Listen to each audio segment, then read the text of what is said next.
everybody. It is Thursday night. It's about 9 o'clock. Welcome to What's on Joe Mind. We are a fan cast about the world of G.I. Joe. I'm your host, Mike Irizarry, and welcome to Thursday nights. Welcome back to Thursday nights, everyone. Right? It is kind of weird. It is kind of weird setting up for later in the week, right? Like it finally hit me that we had made a change when I started doing the comic book calendar. And usually that, for the past however many months, that's been before New Comic Day on Wednesday. Now it's the day after New Comic Day on Wednesday. So I have to keep all the, anyways. Anyway, we need to get this done so I can try the recipe from Cooking with LaRue that we saw just previous. Right. An SCTV reference for all of you keeping track at home. It won't be the last. It's Rob, after all. Yeah. Joining me here in the top row, he is the former head of marketing for the G.I. Joe brand at Hasbro. I don't know why people go to other shows to listen to crackpots talk about G.I. Joe, and they don't come here and listen to a guy who actually ran G.I. Joe. It's the Hot Joe, Mark Weber. And I'm exhausted tonight, man. I've been here since Tuesday. Didn't want to be late again. My on-time show attendance streak is now at 1. So it's all uphill from here. Afraid to sign off because they might miss it. Right. That sign we got in the break room with all the switchable numbers shows without an incident. Yeah. You had to reset it. Yep. Completely reset it thanks to Mark. I'm all fuzzy today. Maybe better than that. Yeah. Oh, whatever. Dustin Jeffrey says that the Fatal 4-Way main event on Thunder between Super Calo, Silver King, La Parka, and Super Crazy was great until the NWO run-in. Oh, well. That all works until I'm going to put the fly in the ointment. Super Crazy was never in WCW. But he was super and crazy. That he was. Yeah. He was in ECW, and yes, the name fit. He was nuts. I liked the WWE version of that better for about 4 months when they'd have some match that didn't matter at all. When Kane was new, right. And then the pyro would blow up and Kane would just stalk to the ring and annihilate everybody, right. Blow up the turnbuckles and leave. I'm like, that's awesome. He's got the best job.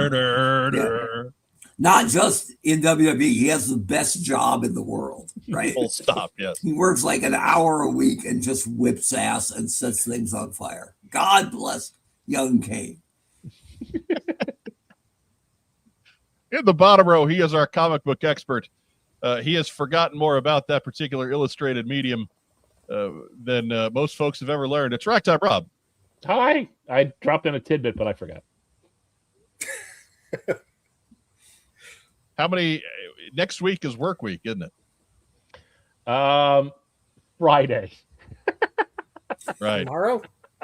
So no. Next Friday. Friday. Is that so they only get your toe wet and expect you to come back the following Monday or what? Not even that. I mean, it's just a contract work day. The kids don't show up until the 12th. Oh. So you're setting up your classroom day. Yeah. And the conquering hero returned from San Diego. Yeah. He provided all of the wonderful photos that you saw from San Diego that are floating around on our social media. Be sure to click on with all of them. They're down below if you haven't already. Phil Donnelly back on the program. Hey. Two weeks in a row. To give everybody a little inside baseball, I reached out to Phil once the con had ended. It was like, hey, so are you coming back on to talk all this stuff up, to maybe provide some clarity that folks may have on the pictures that you took? I'm sure there's a detail here, a detail there that hasn't been picked up yet. You were there. I don't know. I'm pretty tired. Well, I was. He's just trying to tell you politely that you're taxing. Right? Look, we don't send you down there just for the Hodads and the Burger Lounge and the Round Table Pizza, my friend. No. Uh-uh. All right, Dustin Jeffrey, trying to turn heel. It pains me to admit that Phil did a really good job with San Diego Comic-Con pictures. Bravo, Phil. He's Why would pained. it pain you? He's pained by your skill, Phil. You're hurting people. Dustin Jeffrey also wants a Danger Mouse discussion tonight. So, well, you know, It's a British cartoon. We will speak no more of it. I would, but it's been so long since I've actually seen it that I don't think that would be a. I don't think the number one thing I remember about Danger Mouse was that when it went to syndication after gaining popularity on Nickelodeon, and it got carried by Channel 5 in New York on Sunday mornings at like about 9:30. And then at the mayor of New York at the time, Ed Koch, wanted airtime to like discuss, goings on in the city and stuff like that. And Channel 5 gave him 9:30 on Sunday mornings. And after about 4 weeks, they went back to Danger Mouse because so many letters came in saying, "Bring back Danger Mouse. That's enough of this guy." Enough for the mayor. I just remember that Count Duckula showed up first on Danger Mouse as a bad guy. Yeah, that was a spinoff. Yeah. Oh, Duckula's introduction was just fantastic. Really different design too. I'm picturing Mayor Koch in the ring with a mic and the fans not doing much, and then boom, the fire goes off, and here comes Danger Mouse. Danger Mouse with pen dressed as Kane. Yep. With up and down and just wrecking the place. Does he have the eye patch over the mask? Ooh, that's a good call. Yes, he did. Crashing in his super spy car. A mole sidekick or something? Right. Penfold, the hamster. Yeah, Penfold. And right behind them, JBL in a halo with his hat levitating above his head. One of my favorite bits ever. You're thinking of Morocco Mole, who was the sidekick to Secret Squirrel. Oh. Sure. A Hanna-Barbera creation of the. I don't think I ever actually watched Secret Squirrel, but all right. Is he related to Squirrel Girl? No. Good, because she sucks. Oh. You're really making Steve Ditko sad there. Well. Yeah. I mean, I doubt it. He's dead. It was one of his. Yeah, take that, Ditko. Well, yeah. Look, he had Spider-Man and Doctor Strange. They can't all be winners. Yeah. Yeah, it's he drew some really groovy scenes with Nick Fury. He had a good run. They're not all going to be winners.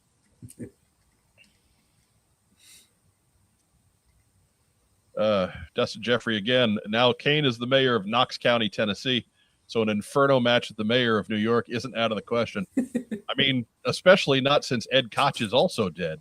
Right. Yeah. And if he is in fact in hell, as many passing New York travelers would often say, and that's not just because of Ed Koch. It's just because they say that to anyone on the road in New York.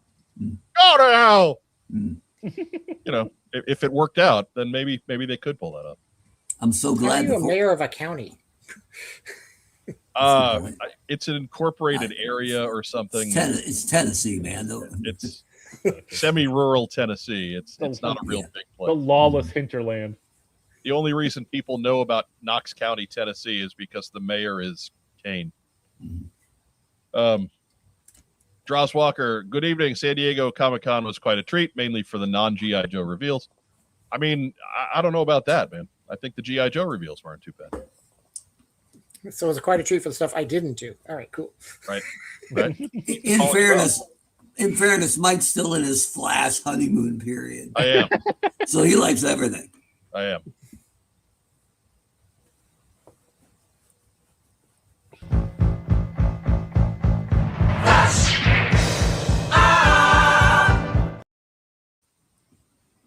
I was thinking this isn't going to be very long. 9 seconds, baby. I got that one in at just right at 6. Absolutely. Right at 6. Good times. So he was the 13th of the original 13 to come out? He will be, yes. So he made Shooter his bitch. Take that, Shooter. I guess. Yeah. I mean, Except her Shooter figure already came out. Yeah, her figure was out a while ago. Her classic. Oh, that's right. Yeah, it was the Walmart exclusive. Oh, and never mind. She came with gray sneakers. It was hard to understand. Velcro ones. She was in She was in Sword of Night Force. She was in Twilight Force. Well, I mean, who else you going to be sneaking with than Night Force? So sneakers work. I guess that's fair. Yeah. Tire Force, man, stealthy. In their orange with their neon stripes. Their own clothes that scream when they walk in the door. Hey, it's Tiger Force! Right. Quiet pants. We're trying to sneak. Quiet pants. Tiger Force is here on a stealth mission.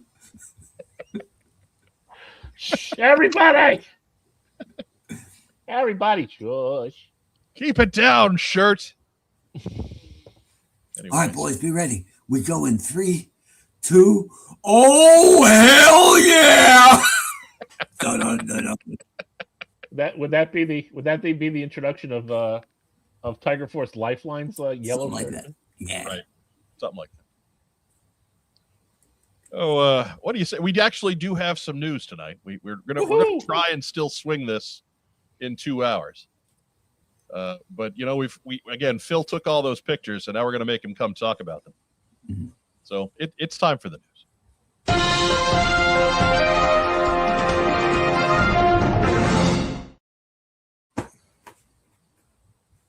I really do. Sometime soon. Anytime now. Remember, before we get into the news, do all that cool YouTube stuff for us. A lot of our audience is trickling in as they slowly remember, hey, we're not on Tuesday. We're on Thursday now. Mm-hmm. As I believe when we got started, we had 7 people in the live room, which is pretty low for us, admittedly. A little low. And now we're starting to get a little closer to normal. So I'm thinking those subscription notifications are finally hitting everyone. So especially now that we've changed nights, make sure that you're doing all that cool stuff as well. Be sure to like the video, share us in your online social circles, be that on Facebook or in Reddit subgroups or what have you. Leave a big boy comment down below, and of course subscribe to the channel if you haven't subscribed, and hit the little bell for notifications. Reminds you that we're here. I mean, we are on against Cheers now. So I mean, if it were 1988, yes, we'd be on against Cheers. And what? Or Cheers, the Cosby Show. Cheers, Night Court, LA Law, right? yeah, Right. Right. Or worse in the earlier part, Hill Street Blues. Oh, yeah. Before LA Law was Hill Street. So yeah. Quality television. Yeah, NBC had that Thursday night juggernaut for like a decade, right? Man. Oh yeah. Oh yeah. Except Family Ties gave way to the Cosby Show spinoff, right? Right. Different Cosby, world. a different world. Yeah. Cosby would have to be appeased. He was too big of a ratings juggernaut. So rather than spin off a different world into a different night, they spun Family Ties off into a Sunday night block And killed it. They didn't help it. They didn't help it. It certainly fell out of the top 20. Phil, you had something there? Didn't A Different World lose its Cosby Show connection in the second season anyway? More or less. It got retooled. Is that when Angel Heart came out? right around there. Yeah. Okay.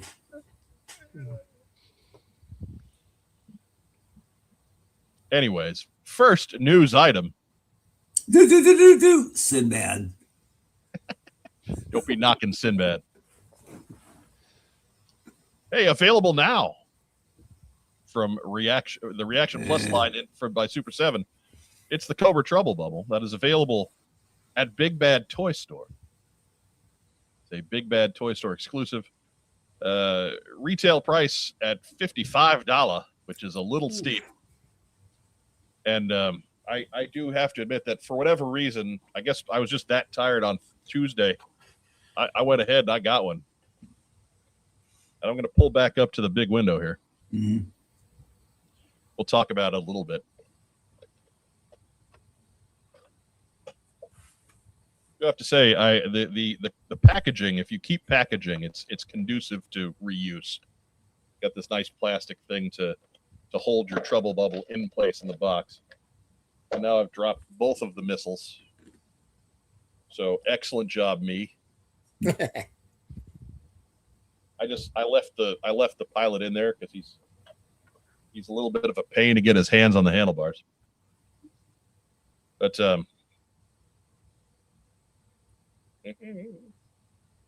get away from the wheel of the chair. There we go. Get a fully armed trouble bubble here. And Phil, I know you got the next one up, so if you want to grab that, be ready. Oh no, that's not what we want. That's what we want. Is that the ban? Is that the ban everybody button? No, it was the. I don't know what that was actually. I don't know what that was. Also known as the button. Everybody look at me button. It's the news layout button. So all right. If I had still had the slides up, that would be in the big window, and that would have been it. So what I'll say about this guy is, from a proportion standpoint, he's a little beefier than his 1985 predecessor, and that's a good thing. You see these big engines on the back; they make a lot more sense than the little guys that have been on the previous trouble bubble. It's more in line with what Classified was doing by having those bigger engines. But what I will say is it's mostly one piece, which kind of hurts the playability. Like these little fins don't move anymore. This back thing doesn't come off like it does for other. This body is all one piece except for the canopy and this front piece with the gun on it that you move to get the figure in. That's it. Otherwise, it's all one solid piece. So it's a little bit of I don't want to say it's in that fun school kind of thought, but it's got a little bit of that feel to it. The pilot's fine. He's exactly what you expect him to be. He's a reaction plus Cobra Trooper that looks like a guy from Sunbow. Looks to be he is non-white. That is not your color being off. He is a person of color. So that's good. We love representation, even on our bad guys. Mm-hmm. But yeah, I mean the missiles are kind of big, and the little port for them are kind of big, and that's good. They don't fall off real easily. This is a sturdy little bastard, and it's a fun little toy. I just don't know, as you said a week and a half ago, Mark. It's really not a $55 toy. I mean, I think the most salient point I saw was from our friends at Surveillance Sport, right? They said the classified version cost less. Right. It was. They I believe that one was or the regular version actually did cost more. And then when they put out the Python Patrol one, that one did cost less than this. Okay. So it was I think it was just a couple of cents. Like it may have been $54.99 versus $55. Yeah. But the fact that you're dealing with that scale of things and that number of pieces and moving parts and things, yeah, it really, the value that you're getting for that 55 on the Python Patrol one versus 55 on invariably the Python Patrol version of this, not even close. Yeah. Phil, you got any thoughts since you have the Python Patrol guy on this? Well, I do have that right here. I haven't actually opened it yet, so what? Yeah, well, I was showing it, waiting for this to show off that I have it. All right, we'll do that at the end then. We'll do a live unboxing with Phil Donnelly at the end of the show. It's not like there's a lot of pieces you got to throw together. So. Right, it is fully assembled. That is the neat part of it. So that is happening there. I believe it is still available. I don't believe that they've got a sellout on this. Going to be available for a while, I think, Mike. Right. At 55, it certainly takes. There's a lot of us that were thinking, hey, maybe 2 or 3, and that one that I got there, that's plenty. Mm-hmm. That is plenty. Again, I like it, and a couple of years from now, I won't think anything about the price tag. It's not like it's not life-changing money by any stretch, but yeah, it's certainly inhibitive to army building. It is still in stock. Yes. Yes. All right. And Is of that, course, is that a clip from next week's show? Next month's show, maybe? right now that went for sale on Tuesday night, last Tuesday night, and I got mine by Thursday afternoon. So they're hauling it out there. I think it was dropped by Large Bird over our residence in Indiana. That's how quickly they had whatever was available to drop it, just drop it. It was delivered by actual Trouble Bubble. Right. And piloted by that aerial mine. Here's the Python guy. He is available at super7store.com. They're keeping this one in-house because it was the San Diego exclusive.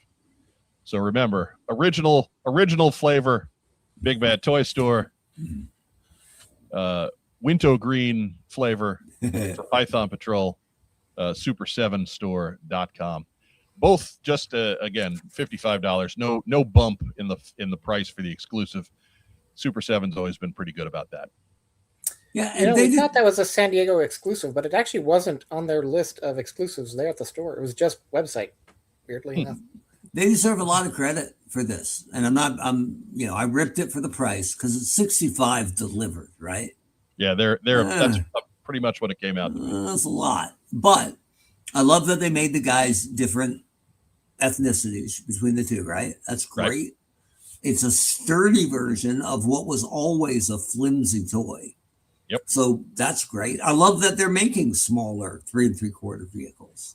If that's as low as they can get it to hit their margins, man, like I had this in the cart and I actually went, you know what?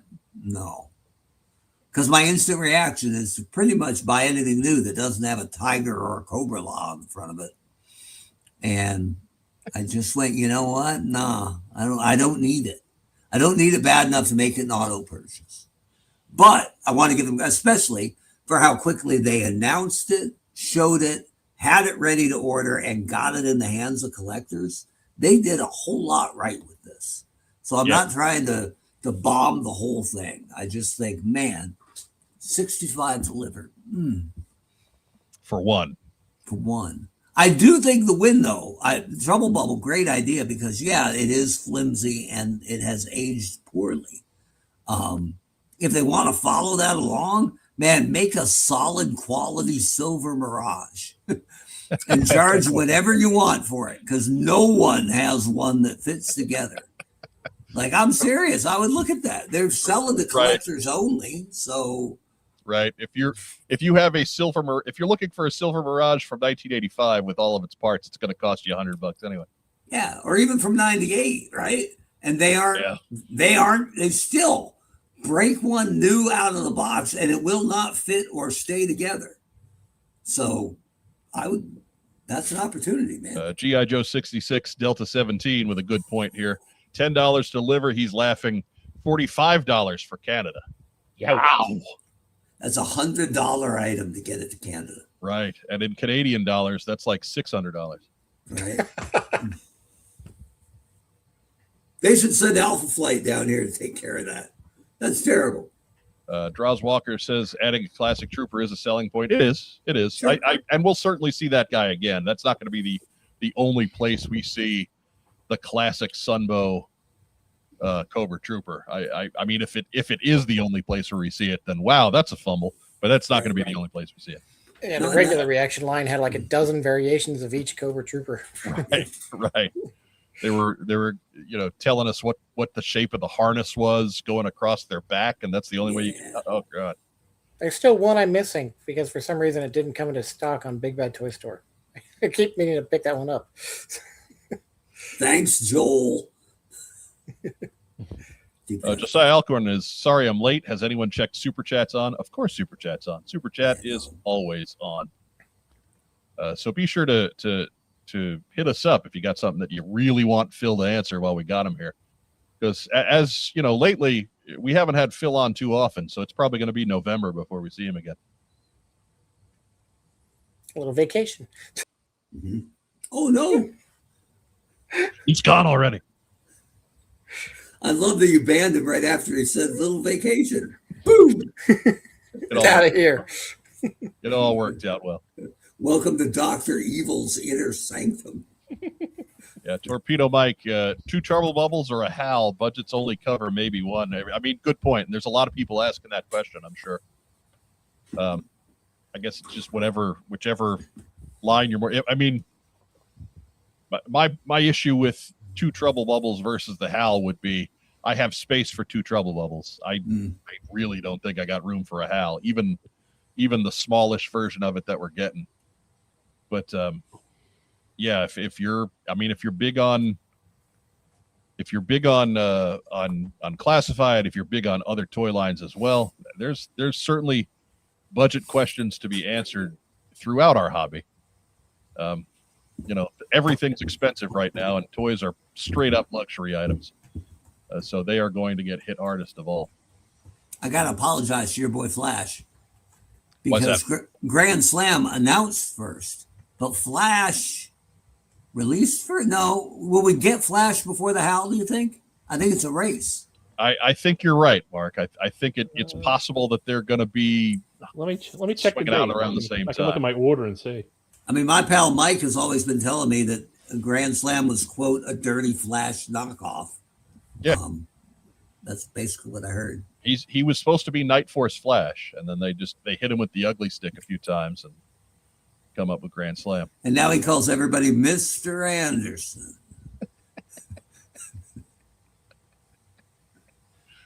Okay. It looks like their projected release dates are both October 1st. Oh, it's a race. All right. All right.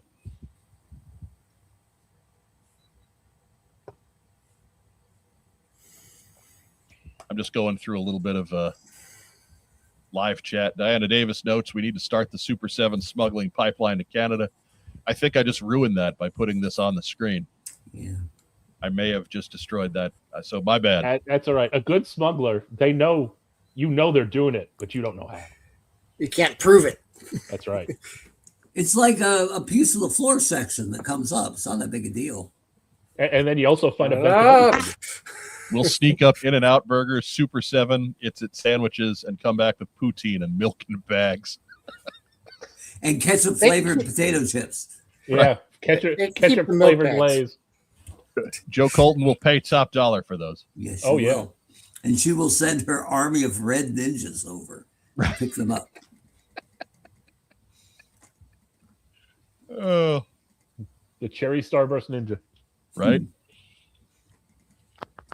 If they're going to expand into this, though, and you have to imagine, assuming this went well, that they will, there's a whole bunch of little-ish vehicles that they could have some run with, right? Like it's the same ones we generally consider for classified, right? Right.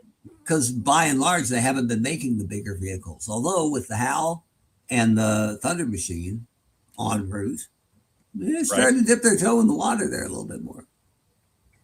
Yeah, it's action packs.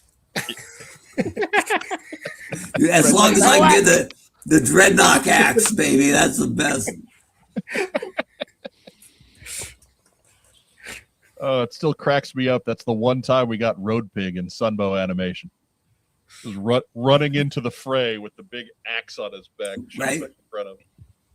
They need to make sound attack action packs so we can do the Atlanta Braves chant while he's running around going, oh. I mean, you joke, but if you saw Road Pig running at you wearing that thing, you'd crap your pants. Maybe. And that's why Coach Graham wants you to wear the pants. If you've got Road Pig chasing you with a Dreadnought Axe battle pack. That's right, Depends. You got some juice loose in your caboose. Get some Depends on that end.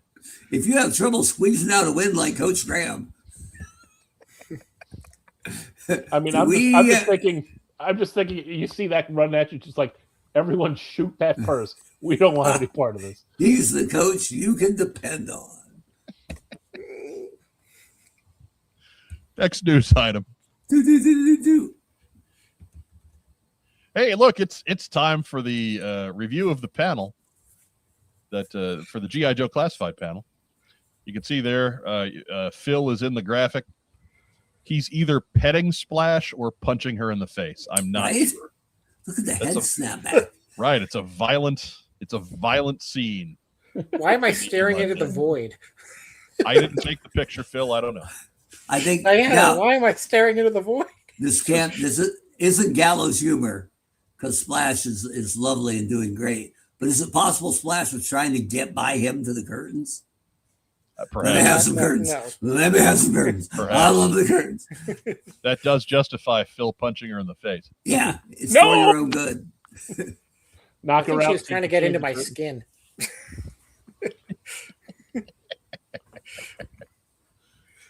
Oh, she wasn't going to eat you. You're not made of taffeta.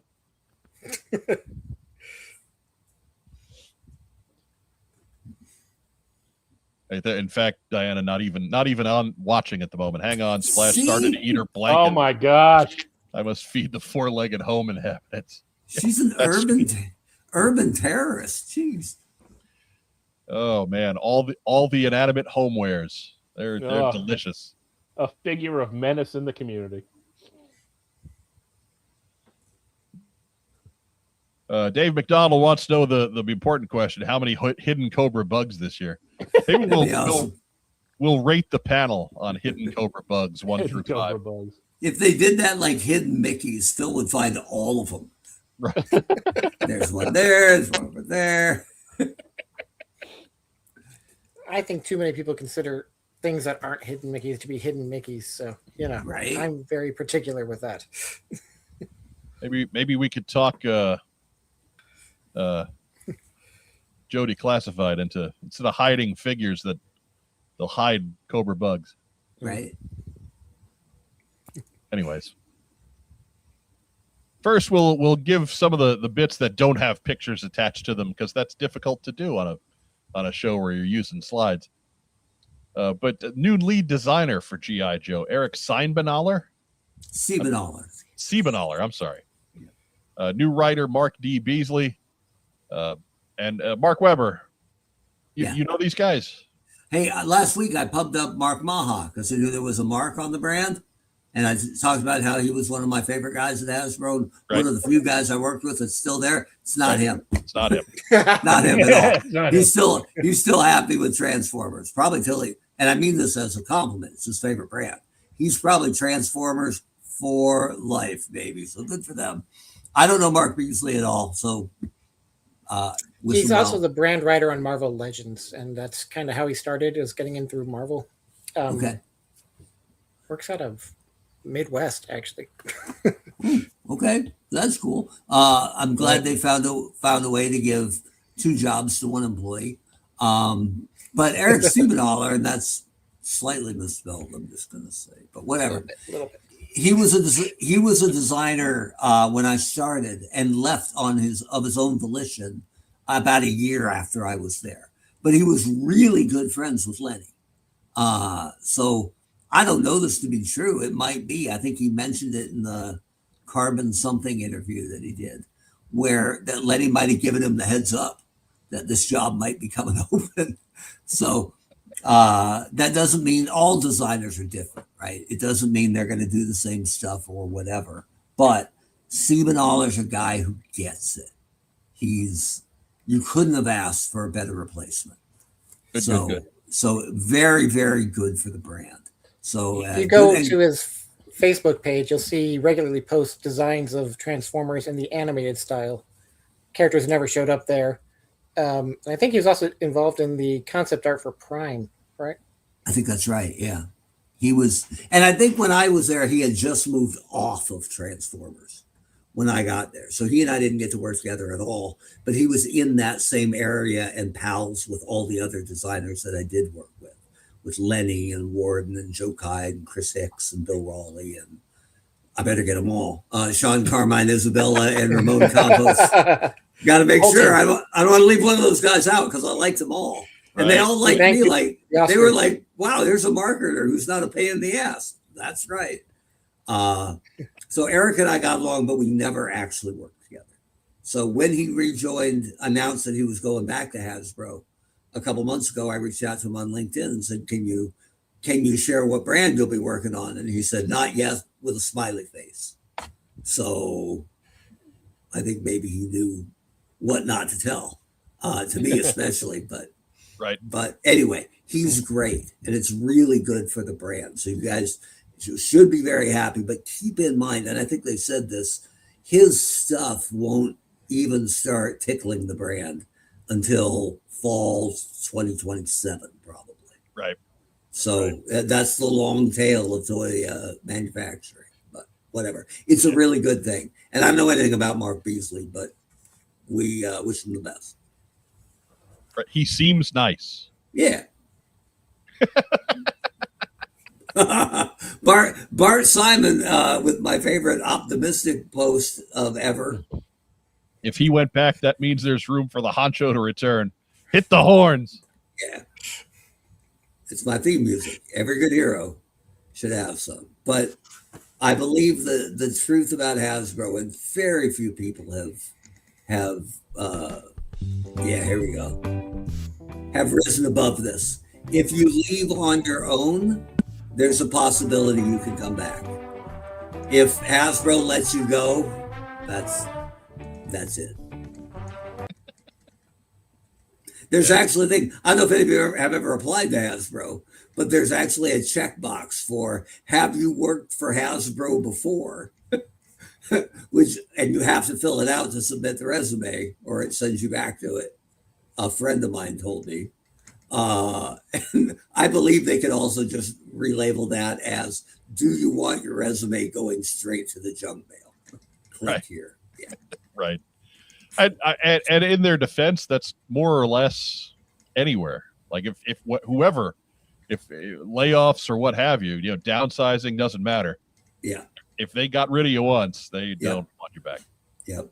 Which means they're trusting in the decision-making process of other people who aren't there anymore, that among the thousands of people they've laid off in the last couple of years, that none of them would ever be valuable to them in the future. So right.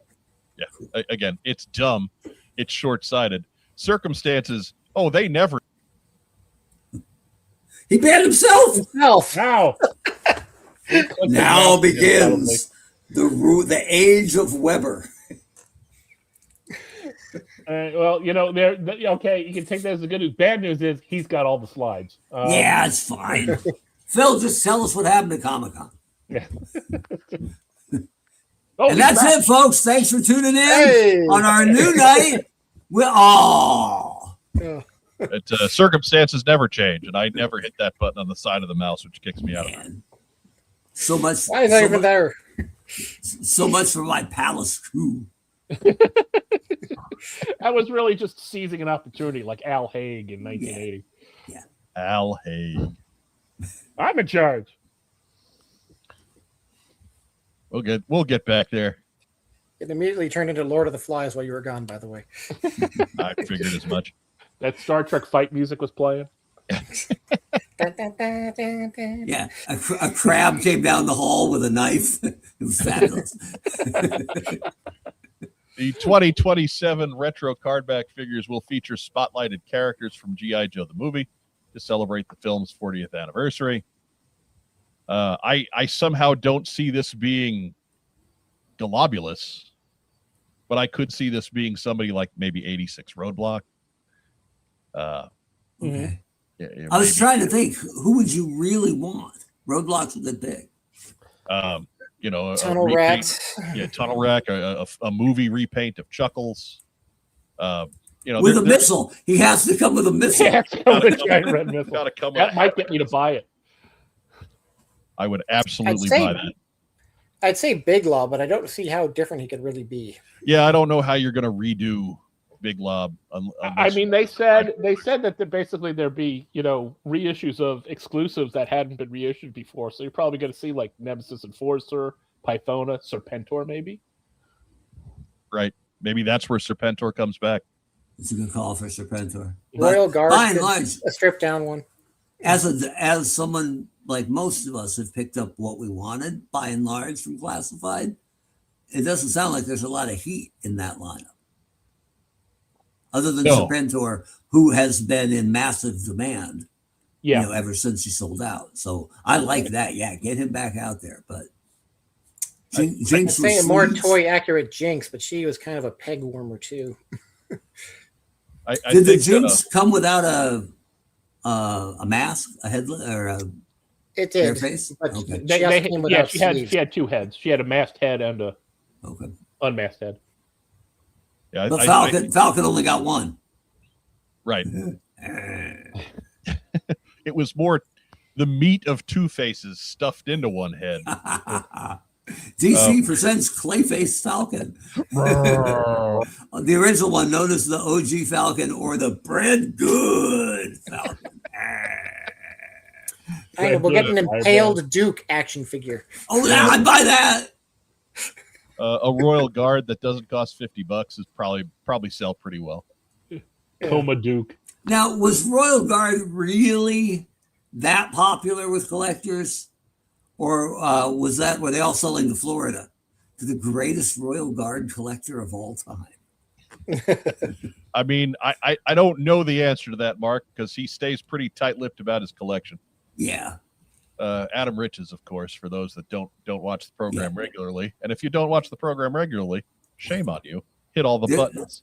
There's a rumor that Adam Riches sold his house and is building a new house with Royal Guard boxes.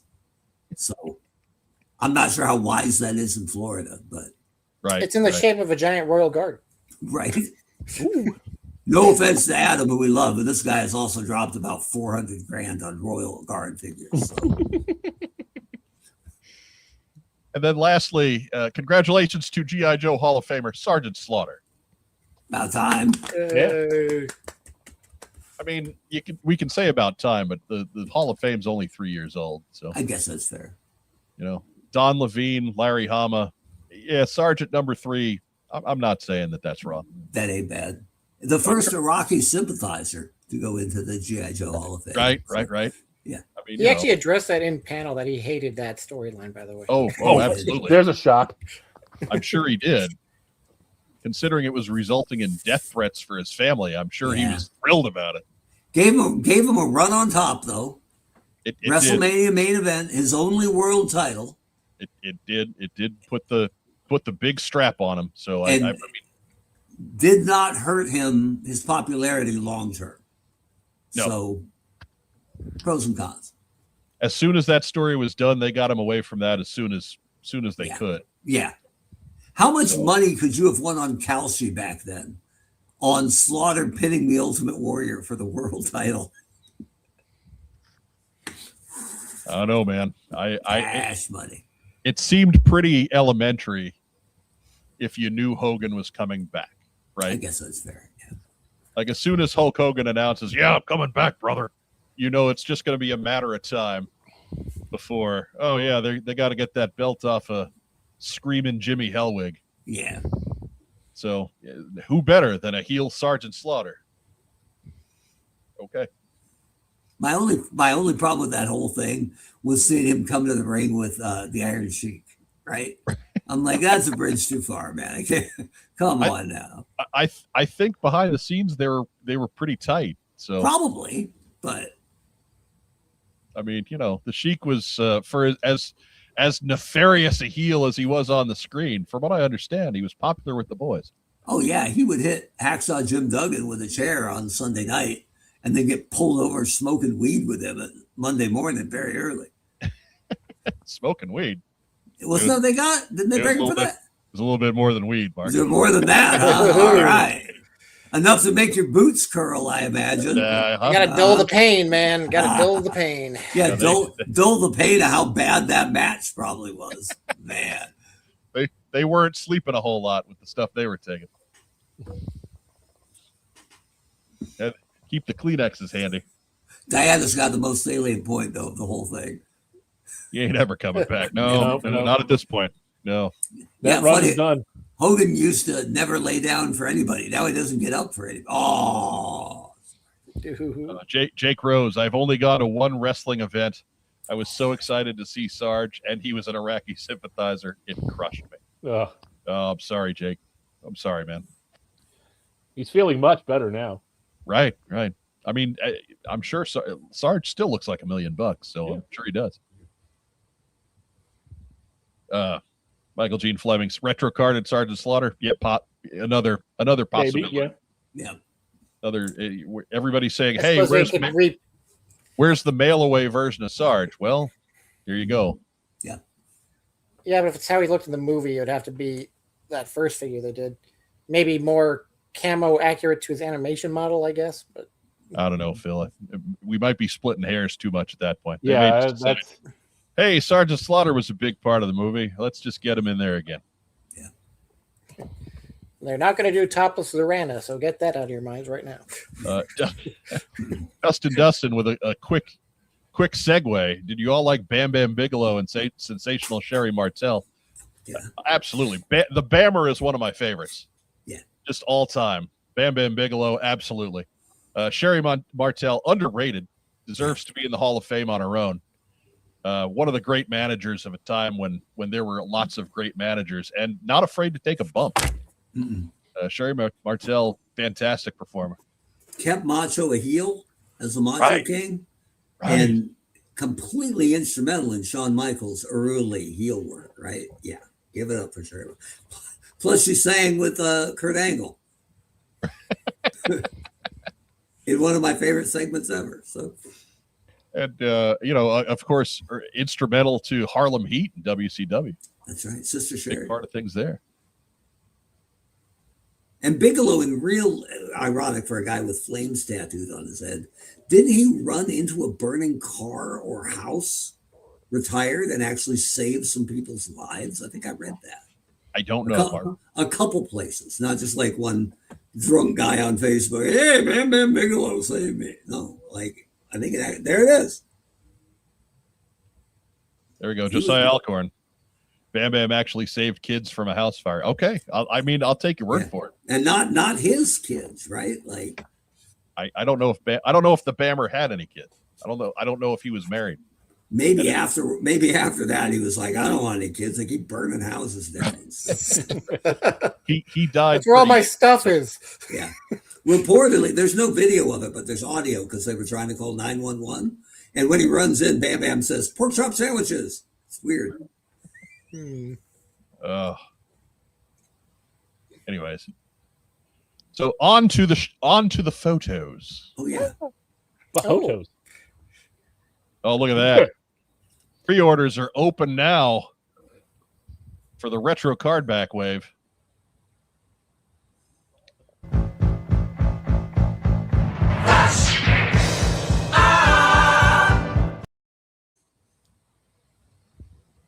You can see him there with a couple of other inferior figures, Lieutenant Falcon and the they're available everywhere toys are sold, $28 a piece. Again, they're expected sometime in the fall. Phil, what do you think here? I like that they gave him the sort of prototype-ish black visor. That's a nice way to change things up. Yeah, I like the darker visor. Why have the visor if there's no tinting element, right? Yeah. It's a sparking thing. Rack Time Rob, what do you think? Flash looks pretty good. You don't have to just talk about Flash. You can talk about any of them. Well, look, I ordered all three. I like them. Falcon's a little brown, but that's okay. I'm just sticking that head on the other Falcon. That's more animation colors, really. Yeah, it is. Yeah. It's just from the movie. Mark Weber, your thoughts? Well, I didn't need the Falcon because I already replaced that Falcon head with, I think it was a cap, like a Winter Soldier cap. And it works great. So fine. Flash looks sensational. And I'm going to beat this drum again, right? Look at how good that chest looks, right? Yeah. Remember the last time we got the 25th anniversary Flash with a sculpted on chest protector with the big cut right through the middle of it, and it looked like ass. So I love this. And look at the thigh pads, right? How they're sculpted actually above the cut, so you can swivel the leg and not make it look janky. So that's all great. I love that my worry was that the cord wouldn't fit from the gun to the backpack, but looks real good in this photo. Yeah. I don't know if Flash is the first guy to use a pump action laser rifle, but or super soaker perhaps. I don't think that's what's going on there, Mark. But okay. Well, I think he's just holding it. He looks great, and I think not to kiss Mike's ass, but I think Flash is a lot of people's, if not favorite, second favorite from the original 13. So I think he's all win. And I do like that they darkened the visor. You don't have to make it exactly how it was. So, and I like the Valkyrie too. I'm in for a Valkyrie. I'm in for a Flash. Falcon, comic accurate colors. I don't know that I need to drop 28 on cartoon accurate colors. And hey, we fixed his head. Is a terrible reason to buy a new figure, although I know the original head is so bad that it makes it valid. I don't know, man. That was a call out in the panel, by the way. We'll find out if it's terrible. Someone said that? Oh, that was like the main selling point. Yes, we did fix the head. I was about to say, Mark, we will find out if it's a terrible selling point, because right now it's the only one. Not sold? It's the only selling point we've got. It's the biggest selling point they have for animation accurate Falcon. Yeah, and they don't get a free pass for, hey, we fixed the head, we knew it sucked, because they put out a Night Force 2-pack, and they absolutely could have given you 2 heads. Right, it would have been a good selling point there. One normal and one just smirking or something slightly different, right? They could have done that, and they either didn't think of it, which might be more damning because it means they weren't listening to their own feedback because that was loud, right? Or thought, you know what? No, we need that extra half a point of margin. You can't have 2 Falcon heads. They could have put out another one of the original Falcon heads and just put a bunch of bruise paint on it. Oh, look, he's all swollen. Yeah, and they could have put it in the beat up Street Fighter pack. This is after he got his ass kicked by Nemesis Enforcer. There you go. This is what the Renegades did to him. Or just make a Goonies line and put him in that. That'd be fine. Hey, God. Have to pack in the baby. Rumor has it Sloth loves Chug. Oh God. Filmed in Oregon, by the way. Just saying. Yep. I mean, it's where all the great Hollywood tax breaks go. There you go. Josiah Alcorn again, building on the Bam Bam Bigelow story, got burned really bad, shortened his life.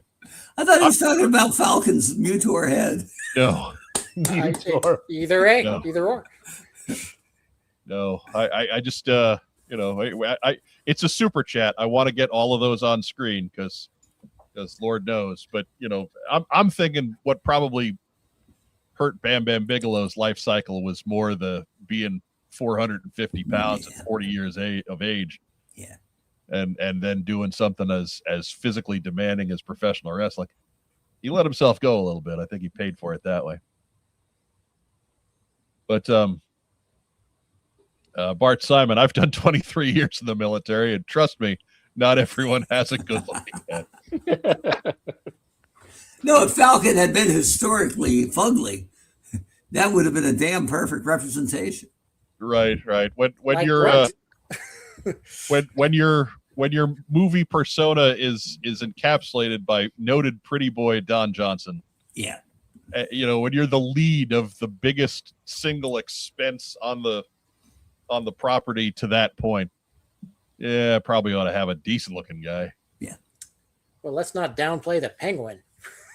Look, even back at when it was brand new, I was not ripping Hasbro for it. Look how bad this head turned out. Sometimes it is what it is, and you can't fix it, right? I put out a Rattler that was pink that I wasn't especially proud of. Not that a pink Rattler wouldn't be awesome if that's what you were going for. Right. Like the Zorana Rattler, phenomenal, right? But Zorana with tail gunner gem. Believe you me, there are plenty of times on a brand, especially when it's low tide on a brand, when you get in the first one from the factory and 5 minutes into it, you go, the color's wrong. Fire off that email. Gotta wait overnight because they're sleeping. And then the factory gets back to you and goes, you're 100% right. We got the wrong Pantone. We've done the entire run and changed the assembly line now.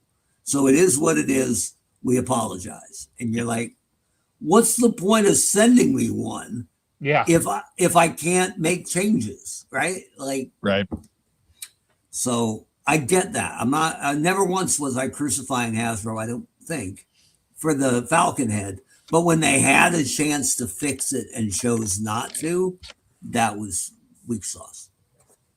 Michael Gene Fleming, I have used the original Falcon head in photos as this is the best plastic surgery could do for you. Sorry, Snake Eyes head. Right? Or the rubber mask that he used to wear. Yeah. The rubber mask that anybody used to wear on the old Sunbow show. Yeah. I think the Baroness wore one of those in 20 Questions. Oh. Goodness. All right. Moving forward. Also up for pre-order, available now. Mad Marauders Footloose Mutton Junkyard. And nothing new here, just a repaint. Good figures, not good colors. Did I buy them anyway? Yeah, I did. Oh, Mike. Look, man, it's Footloose and Mutt. That's two of my top 6 or 7. But you have the them. Same pack. You have them in superior deco. I know. Look, man, I don't make a lot of terrible fly-by-night type of purchases these days. I'm allowed 2 this week.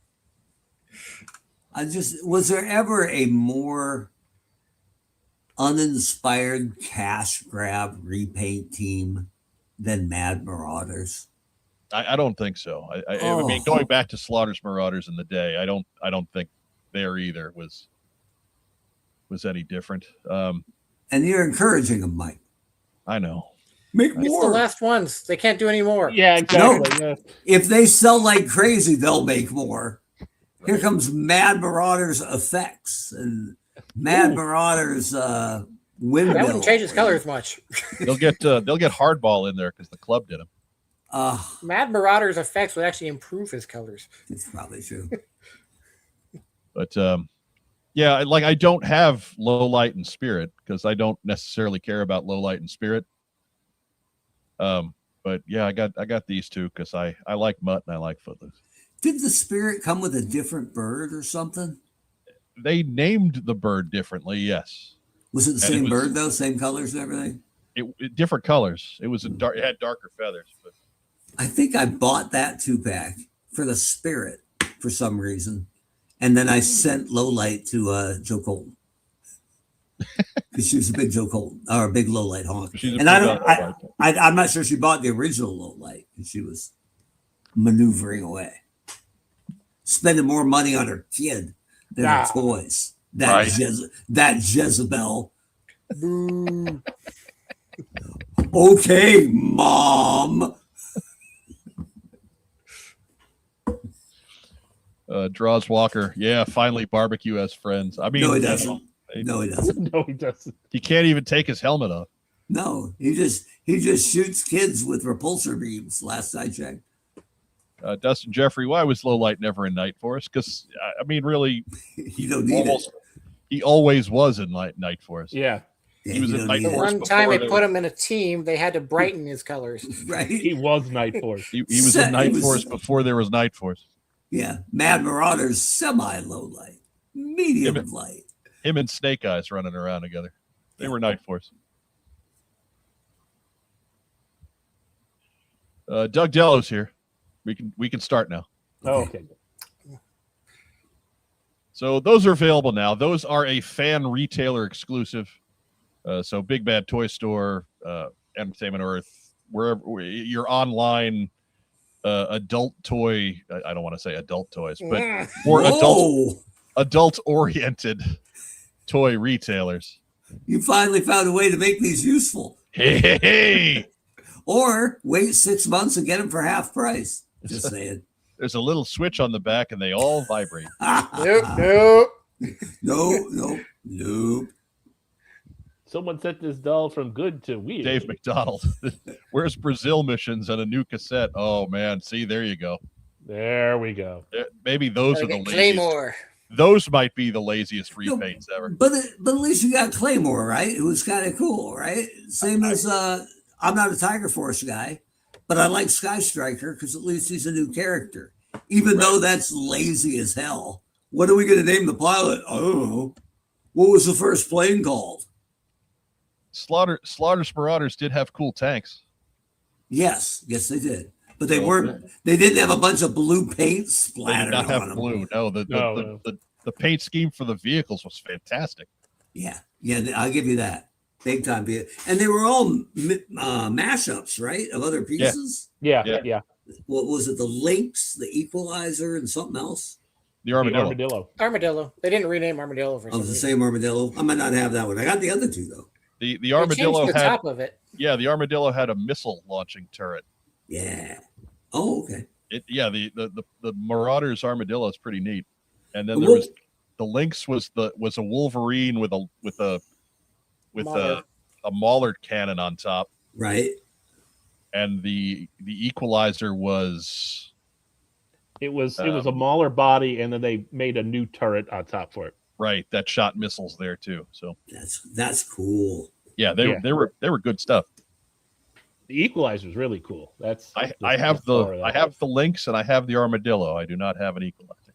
I don't think I have the Armadillo, but I have the other two, and none of them came with figures, right? Correct. No. Yeah. Which is fine. Anybody can drive them, right? All right. And as far as the figures go, I don't have. I think I'm missing Spirit at this point. I think that's the only one I still don't have. Anyways, moving on. If I had a Spirit, I would send them to you because I don't need it. I don't need any of that garbage in my collection. Yeah. Those tanks look good enough that you don't have to put Marauders guys in them for them to look right. Yeah. Yeah, they're so cool they can make the regular line. Real Joes can drive them. Right. Not knock off, repaint, cash grab garbage like Mad Marauders. Footloose in his good clothes. Footloose in his big old diaper. And his big that's extra cushioning for the bumpy right. Tank ride. He can't drive the Mauler one because he can't fit down into that tight hatch. Because of this honky tonk badonkadonk, but that's okay. Look, man, whatever brings the ladies. Apparently. Our pre-order here, this is a Amazon exclusive Crimson Snake, checking in at $80. Here again, from the world of repaints, if you want a Mars themed snake, well, here's your chance. I don't have the original Snake. I passed on him. So I wasn't real worried about picking this guy up either myself. Mark Weber, what do you think? I mean, it's fine, but if it's Mars themed, why does it have a big Cobra emblem on the right elbow? Yeah, like if they were going to do Mars themed, give me a little bit of gold on it, right? Maybe Destro's logo or something. I think it's a half step, and I liked the Snake. I really thought the execution looked great, but the figure in hand is really pretty wobbly. So I wasn't thrilled with how it actually turned out. Yeah, that was my feeling on it too. I was thinking about it. I was kind of on the fence, and then Rob's came in, and that was it. Like I was like, I don't need this guy. I wonder if this guy out of the box is going to age really poorly, right? Are we going to have a bunch of these guys sitting in the corner like Vince McMahon with 2 torn quads? Maybe. Ragtime Rob, what do you think? It looks nice. I didn't go in for one. Phil? That's my exact sentiment. It's nice looking. I don't need it. And I think we're kind of representative of the Joe collecting community, right? Yeah. At least the diehards. And they went 0 for 4 with us. So it's tough to do. Usually one of us is picking up something.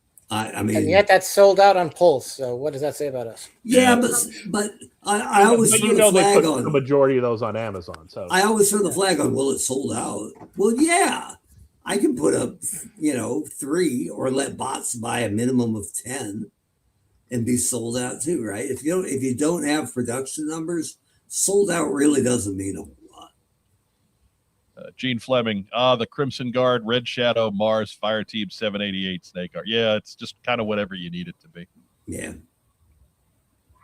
Just wait for Toy Hacks to put out Red Shadow decals. There you go. Nothing wrong with that. There you go.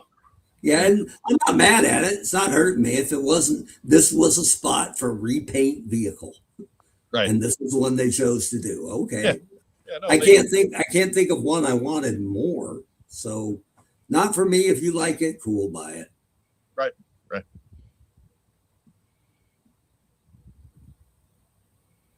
Maybe Baroness's bike in realistic Akira colors. Very realistic. It's close. It's not far off. That's the problem. Certainly G.I. Joe adjacent. The Hasbro Tomb Raider and G.I. Joe crossover is also available everywhere. Wherever toys are sold, you can get yourself a Lara Croft. She's checking in between 40 and 45, depending on where you buy it. But she is at least loaded up with a good amount of gear for that price. And you're paying I think extra for the whole anniversary bit.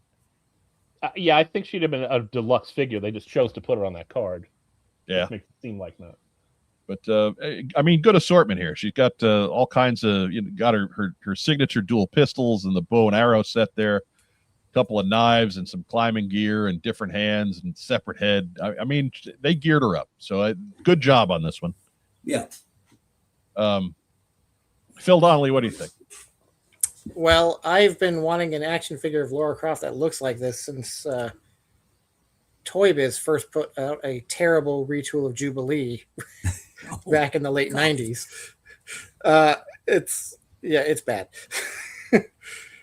So I'm glad we finally actually have a good action figure of her. 'Cause I didn't pick up any of the Playmates ones when those came out.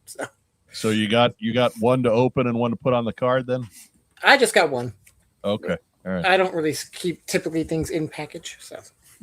Me either, but you never know. It's one of those where, like I didn't even order 2 of Flash, right? As much as I've been crowing about getting a Flash figure, I'm not worried about keeping another one on card.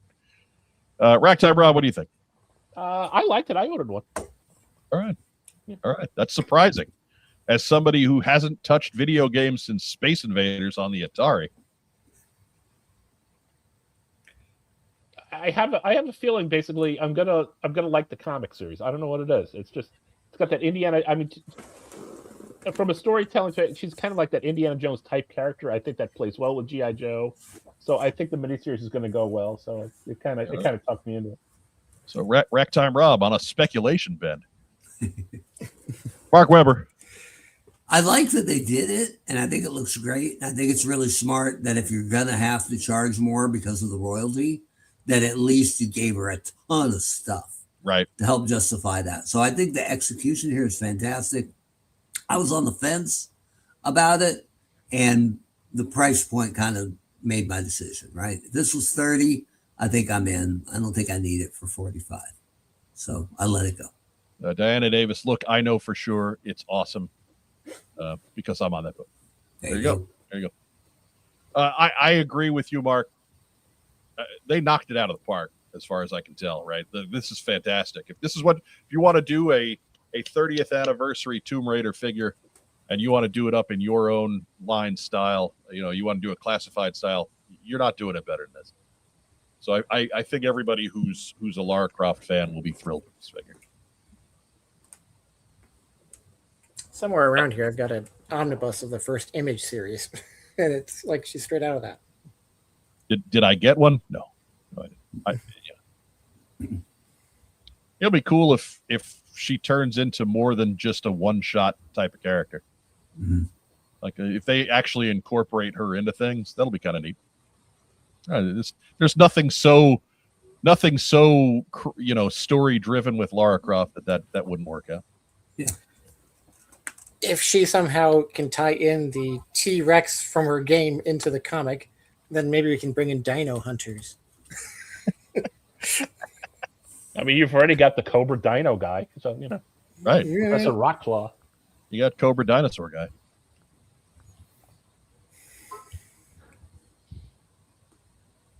And then coming on August 12th, as BMAC said in the panel, giving everybody some time to recover. Sergeant Slaughter in the Triple T will be available for pre-order. He is a Pulse exclusive. They've got him planned at 110 at this point. And again, we talked a lot about all this stuff, so I hope we're not belaboring the point. I'm not necessarily in on this one just because I'm kind of out of space for vehicles I'm not really, really attached to. As much as I love the Sarge, I think maybe I can pass on this one. Phil Donnelly, what do you think? Yeah, same. I do appreciate it. I believe they did say the treads are functional, and I do appreciate that the canopy can be removed if you want to go for the old look, and that the back does open up to have like a little computer thing like the Cup. But yeah, I've got enough Sarges already, and space is very much at a premium over here. Right time, Rob? Yeah, I'm really on the fence on this just because, I mean, it's, the Combat Barco Lounger. It's so Sarge can take on Professor X. Exactly. Mark Weber? I think I'm in on this. I like that they changed the cockpit, but also made it so you can run it either way. I think that's smart. I think the Sarge looks good. It was always kind of a ridiculous vehicle, but yeah, I like the treads. For $110, those treads better move. Right. So, right. Yeah, I think I'm in. Yeah, I again, if it wasn't for space, I'd probably be in on this too, just because I love the goofiness of this thing. Like, I have an ironic love for the Triple T, and it is a good Sarge figure. But I think space is just, I can't do it. Especially if I'm trying to figure out how to make a Vamp Mark II work later in the year, I can't be doing this one too. Yeah, that's fair. Because I passed on the Vamp Mark II, so maybe that's my trade-off. Right. I think it would look neat. I mean, it kind of looks neat next to the Snowcat, but I mean, he's got a canopy now, so the heater works. Yeah. Get yourself an Arctic Sarge. Sergeant Slaughter doesn't feel cold like a normal man. You know the gun he's in. He's never enough Sergeant Slaughter. There you go. And later on in the summer, we have the Arctic 3-pack, the Steel Core Trooper versus Arctic Night Viper and Saw Viper. I got to say I'm a little underwhelmed. There needs to be more. Like, I understand these guys are Arctic themed, but if you give maybe some purple highlights to the Saw Viper and some green ones for the Night Viper, and some, I don't know, maybe some light blue ones for the Steel Core Trooper, just so you can tell who's who a little bit easier. I think this I would like the looks of it better. I mean, it's a cool idea. I appreciate that they're trying to build out the Arctic theme some more with the Snowcat and all that stuff coming. So it's a good effort. I just feel like they cheaped out a little too much on paint deco. Phil, what do you think? Yeah, I'm from Southern California. I won't say I've never seen snow because like every winter I see it. It's on the mountains in the distance over there. But I just never have played in the snow with my action figures. So this just doesn't strike a chord with me at all. And like, sure, I like Night Vipers and Saw Vipers and Steel Brigade, but I don't really need to be going for this set. They're just going to end up in a bin. Correct time, Rob? Yeah, I mean they look nice as repaints, but I don't. They're not a need. Mark Weber. Here's what I think the mistake here is, and I realize it would change some of the costing on it. And I'm not one of those, why'd they make Cliff Jumper when they should have made, God Unrai Ultra Magnus, right? Not the same argument.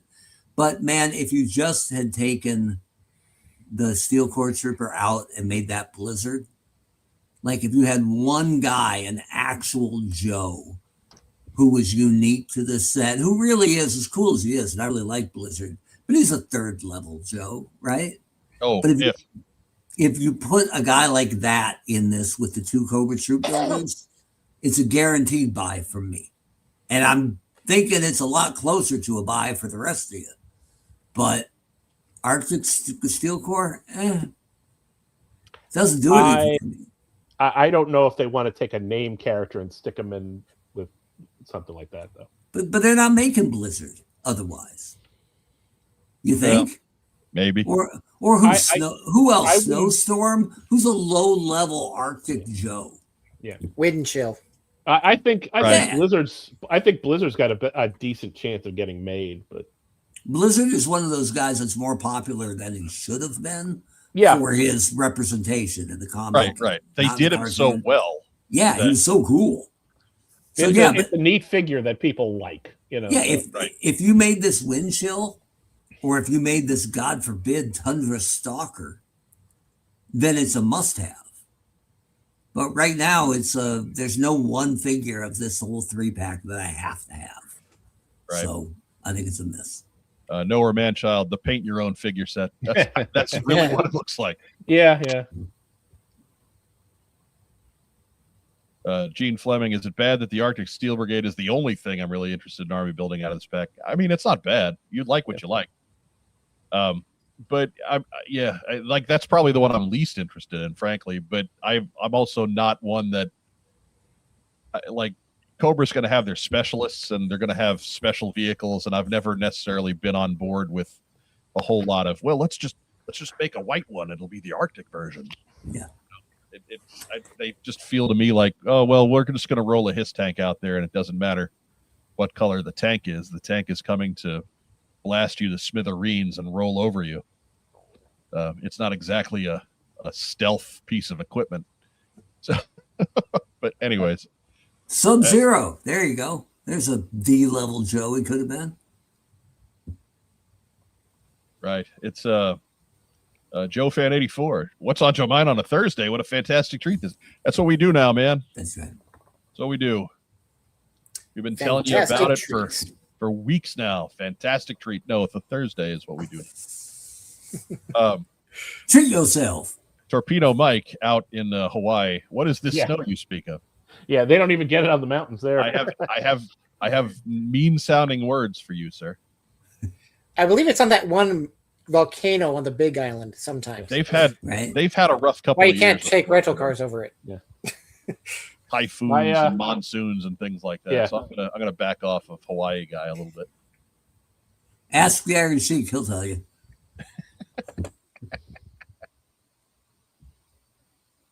I need to, and again, Sub-Zero should have been made via head swipe. There you go. Says the King of Hawaii. Dave McDonald. Sub-Zero was a Joe before he went on to be a ninja. Right. Disillusioned with Army life. He went to fight on Elseworld. Noah Manchild. None here have skis, snowshoes, or a thermos even. Hardly any cold specific gear. I think that's most inexcusable with the Steel Core Trooper. He's got his top half looks like a coat. Sure, but again, like snowshoes or skis or something. Like I get it with the Cobra guys because Cobra's, bargain basement cheap. As the lore goes, they're not spending the money to outfit their troops properly. They are expendable. They are the organization that's just going to slap a coat of white paint on it and call it Arctic. Whereas we know it's back in the Joes. We know they've got the cash. They would send a guy out with a set of skis. What they should have done is no Steel Brigade. Instead, Quick Kick. Yeah. Just normal quick kick, but with a case of frozen fudgies. Yeah. Call them Sunbow quick kick. Holding a pair of shoes, going what? Joe Fan 84. My son says hello to Honcho, Rob, and Mike, but not Phil. He says hopefully y'all can make it to Joe Fest again. We're trying, man. We're trying. Had some stuff come up at the end of last year, which really cut into my ability to travel the first half of this year. So that pretty well wiped out Joe Fest for us. But hopefully, we're always trying to make it to Joe Fest, even if we're not going to be there to, even if we don't have a table, even if we don't have a panel or things like that. But if you want us there, go tell Joe Fest. God willing, this show will be 2/3 teachers by next summer. So right? There'll be two out of 3 on this show will be itching just to get out of the house. Yes. There's a powder for that. You'd think, man. You'd think. Absorbing. Rack Time Rob never gets that. He's always here. He never gets that itch. Had some name-only reveals. Flatline, a new Dreadnought. Oh boy! And apparently his weapon, he's designed by Lenny. His weapon is a defibrillator hammer. That's cool. I kind of want to see what that is. That's pretty cool. I'm looking forward to Flatline. Love that it's a new character. Right? I'm a little dread knocked out, but okay. Right. But it's a Lenny Dreadnought, so the potential's there to really be good. Yeah. That man, I think he is 25% Dreadnought. Dinah is pictured, of course. She will be the first of the October Guard. Phil, correct me if I'm wrong, but aren't they positioning the October Guard to be the main nemesis of the Iron Grenadiers? That's what it sounds like. Yeah, what they're kind of hinting at. We got Longshoreman Shipwreck from his more modern interpretation. The Dollar General days. Right. Dollar General Shipwreck, I guess, is the easy way. Hardball, Heat Viper, and a Ninja Force, Snake Eyes, and Jinx 2-pack. And I know you're thinking, hey, Jinx was never in Ninja Force. No, she wasn't, but they're making one. So whatever. Right. She was in the comics. She is a ninja. Let's go with it. I mean, in the comic, she was a ninja, so they put her next to Ninja Force, and nobody said anything. Yeah. Right? And they did give her a ninja. They said they're going to give her a Ninja Force design. So I'm curious to see the 90s as interpreted by the 2020s.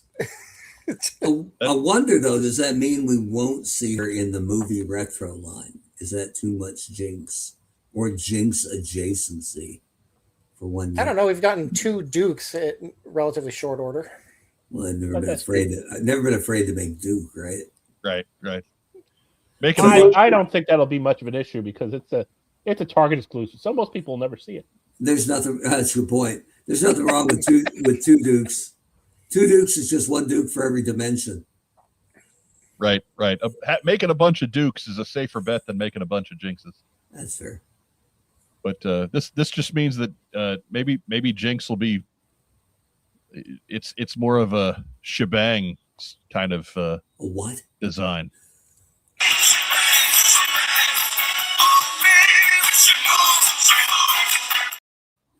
By the way, if anybody out there happens to have or get eyeballs on a Scarlet Shebang 2-pack or a Ninja Force Zartan, I know a guy. Oh, had I known that, I'd have picked one up the other day. Oh, I'll go back. Which one? It was both of them. They were in a 2-pack. No. There's 2 different items I'm short on right now. Oh, Ninja Force Zartan. No, and the Scarlet Shebang 2-pack. It was Scarlet Shebang 2-pack. I got short on Ninja Force. I have not seen either one. Mike's got the hookup. Yeah, I don't go to Target very often, but neither do I. right. But like they were floating around, the 2-pack was floating around the local one here. By the way, if you want to get crazy sloppy drunk over the next year, take a shot every time someone misspells Dinah. Right. Or mispronounces. Yep. A lot of Dianas rolling through. A lot of Dianas, a lot of Danias. But that's really good news, right? Because we didn't know if we were ever going to get October Guard. I'm really kind of surprised. Yeah. To be fair, Dinah's from Ukraine, so yeah, she's a little conflicted. It's a good one to start with. Right. I just think it's easier to cover up the October Guard allegiances than you think. That's all. Yeah. I agree. But she has joined the Joes in at least one continuity, so right. I thought they were a non-starter until the actual conflict in the Ukraine was resolved. So cool. And Give me Dragonski. I love Dragonski. Dragonski horror show. So I'm trying to remember if this is the next news item spot or not. No, it is not. It is not. And then, of course, to wind up, we get a digital render, and I don't have a better photo of this yet, but there it is. It's the Dreadnought Thunder Machine. that's a perfectly fine photo, sir. It is. It is. I mean, it's as good as anybody else has.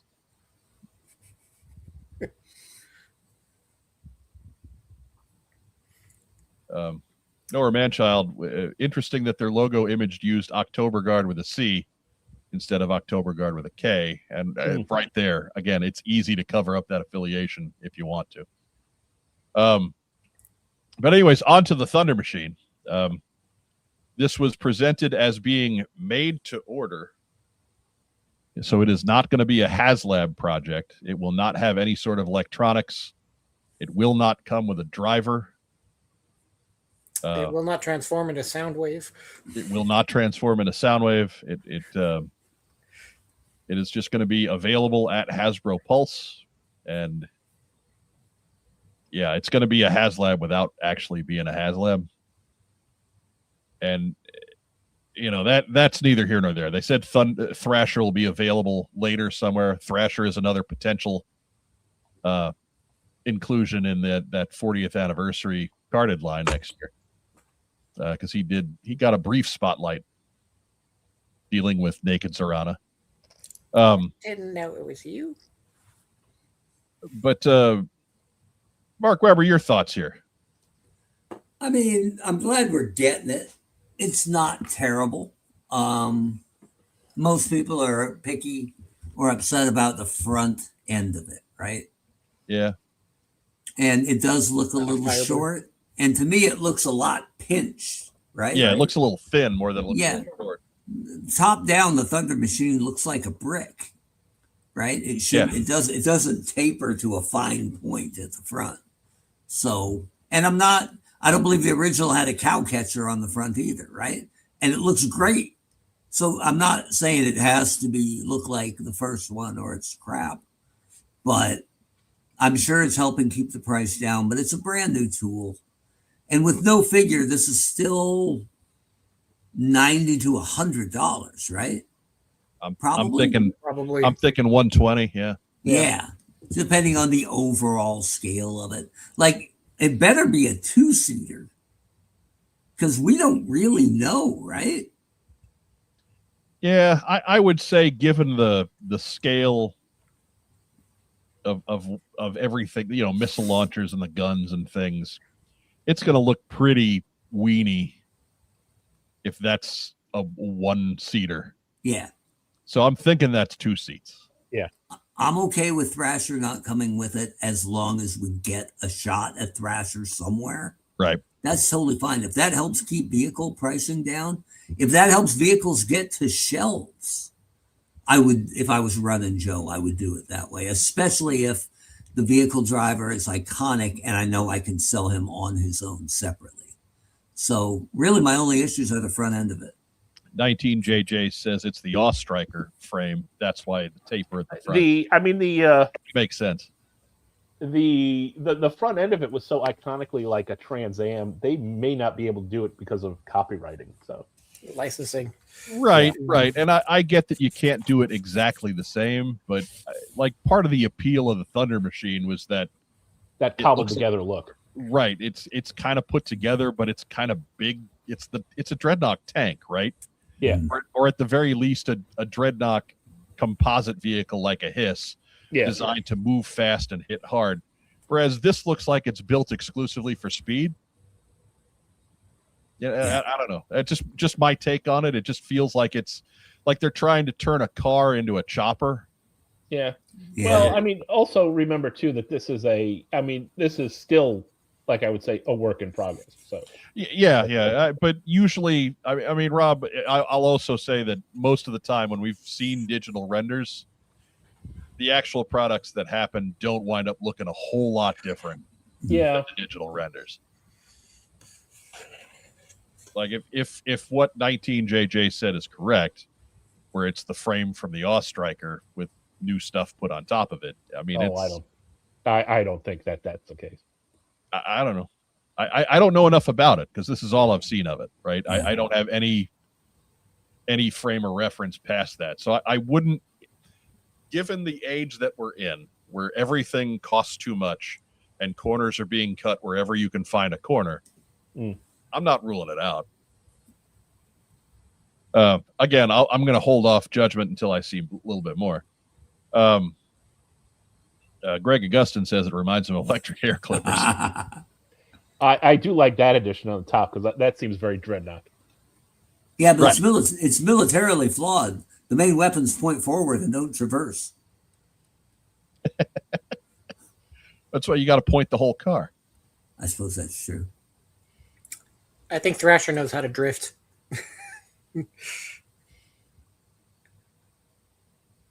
Right. But it's faster with flames. Very true. Yeah. Josh B. I think that's a new name. Welcome to the show. It says it will vary instead of may vary at the bottom. They say will vary on everything. So Jake's got a good point though.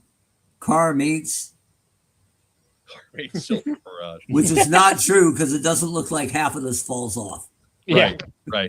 I remember the Thunder Machine holding together better. Yeah. The Thunder Machine had a couple of pieces that tend to get loose, but on the whole, it holds up pretty good. I got a couple of pretty good ones. So, anyways, next news item. We've got the San Diego Comic-Con Energon Universe panel. And look, it's moderated by our pal, Arun Singh, friend of the image courtesy of McHonky Dog.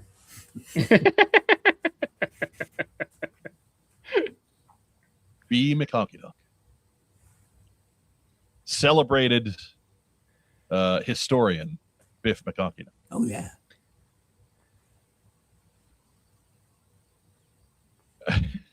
And there's everybody else on the panel too. Whatever.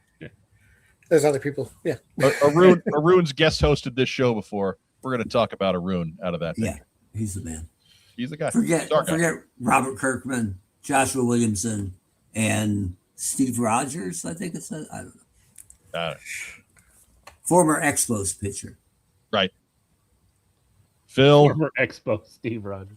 You're wanting to say who it is, Phil. Well, go ahead.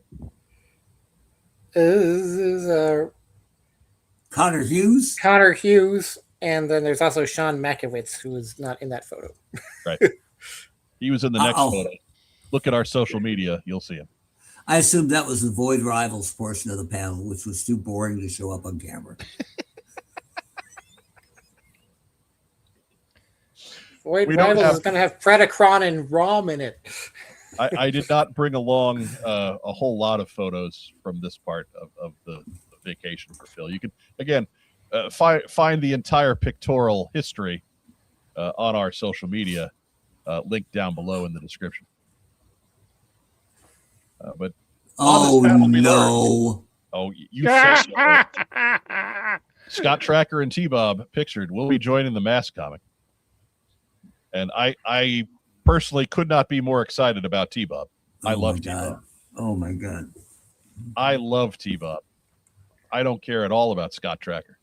What issue do they come in? I don't think I haven't seen one printed, Phil. Did they give one?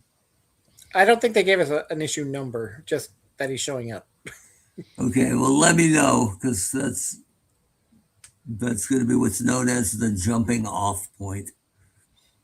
Man, you're too rough on T-Bob. You haven't watched the show lately if you don't like T-Bob. Yeah.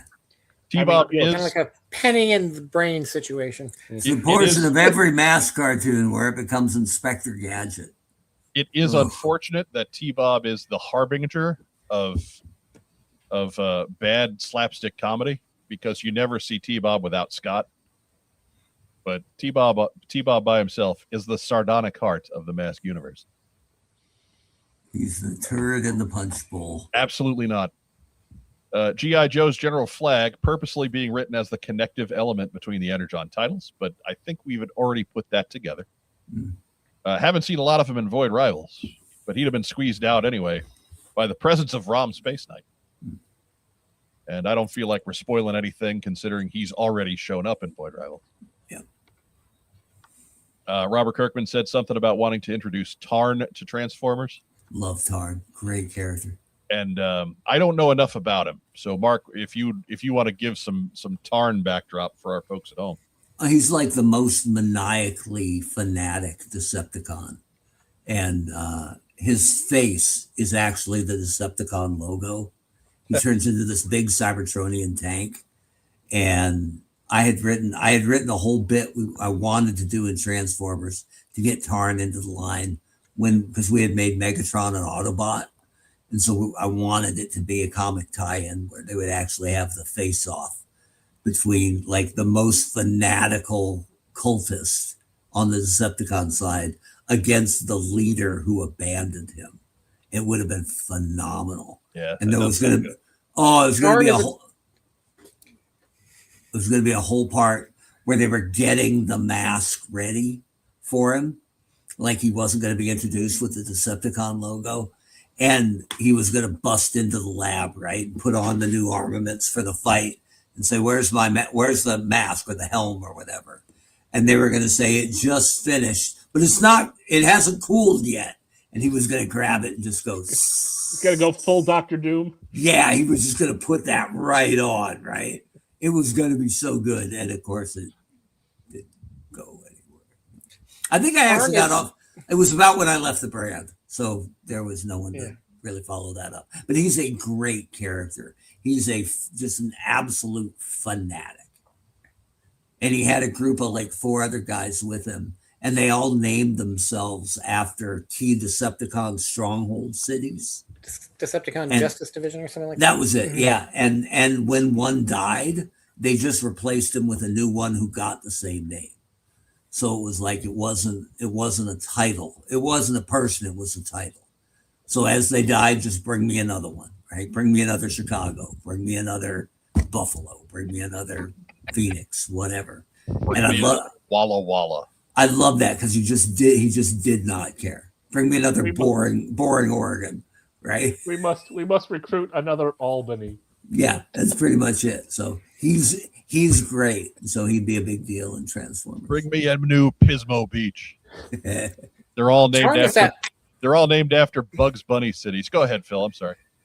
Tarn is that one character, that person you see in every fandom who gets too into the fandom and takes things too far to the point where you're like, dude, it's not that serious. Calm down. You're freaking out people. That's Tarn. That's Tarn, yeah. You see him in every fandom. And I'm not being goofy here. I honestly don't know. Do we know what side Rom takes in the Agorian Zertonian debate in Void Rivals? We do not. At this point he has shown up for all of a page. Yeah. So he could really swing the balance of power in that. He encounters your 2 main characters at the end of the last issue. So. Okay. There was that ROM issue that got out there, but I can't say I've read it, so I don't know what's going on. Yeah, I haven't seen it. I don't think they've released it. So not to make this aspersion, but it was like the first appearance of Wolverine, right? Here's a panel. Yeah. But the next one's worth all the money, right? Right. In that Void Rivals arc called Filibuster. Right. That's all of them, isn't it? By the way, free advice. Super 7, you want to make a lot of money? Make a 3 3/4 general flag. Yeah. Everyone would buy it. Or a 3 3/4 inch ROM. That's not bad. I made a 4-inch ROM. You did? Yeah. They got a 6-inch ROM. Comic-Con pack. Yeah. A long time ago, they made a mighty mug of ROM for San Diego Comic-Con just to keep the trademark alive. That's the only reason they made it. If ROM, no offense, because I like ROM. If ROM was more popular, if mighty mugs were more popular, that one would be worth a ton because they did not make very many. He was there for one reason only, 2 reasons: to break even and to preserve that trademark. And then lastly, Robert Kirkman hates Bumblebee. He may. Well, he did get shot in the face in issue 1. When I told the IDW Although guys that was Warren Johnson. At a brainstorm, I told the IDW guys, "What do you guys think about killing Bumblebee?" They went, "We can do that." I'm like, "Well, it's a comic book, so within reason, but let's kill Bumblebee." Yeah. Now it wasn't a year later when the ghost of Bumblebee showed up, but whatever. Right. I got him dead for a year. Phil, do you want to talk about the story that connected to that Robert Kirkman hates Bumblebee bit? It was just during the Q&A session, and somebody went up and was like, "Hey, my question is for Robert Kirkman. Where's the love for Bumblebee? Or where's the Bumblebee love?" And his immediate response is, "It's not here." Right. But Diana's got insight. So see, he said Kirkman does not hate Bumblebee. Look, we believe you. It's just we're turning it into hot take theater. Ooh. It's a very mild hot take theater. T-Bob is the Poochie of Mask. What do you think about that? I disagree. Yeah, Scott is Poochie. T-Bob is just saddled with him. I'm going to continue. I'm going to call that a reckless hot take.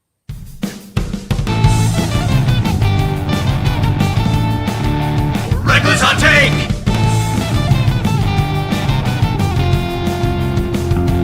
Reckless hot take.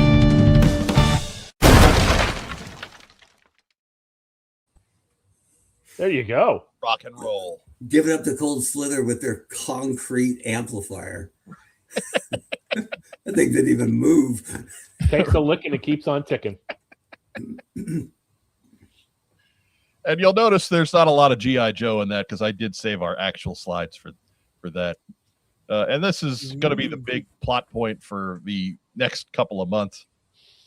That Cobra Valkyrie that we've been seeing hanging around Cobra Commander, she is going to be infused with Dire Tech, and this is going to be the result of that. Major Medusa will be a villain introduced into G.I. Joe in issue 25. It's next month, isn't it? This month? Yeah. August. That's the next issue. Again, spoilers as far as the end of issue 24. I don't necessarily want to ruin that for anybody.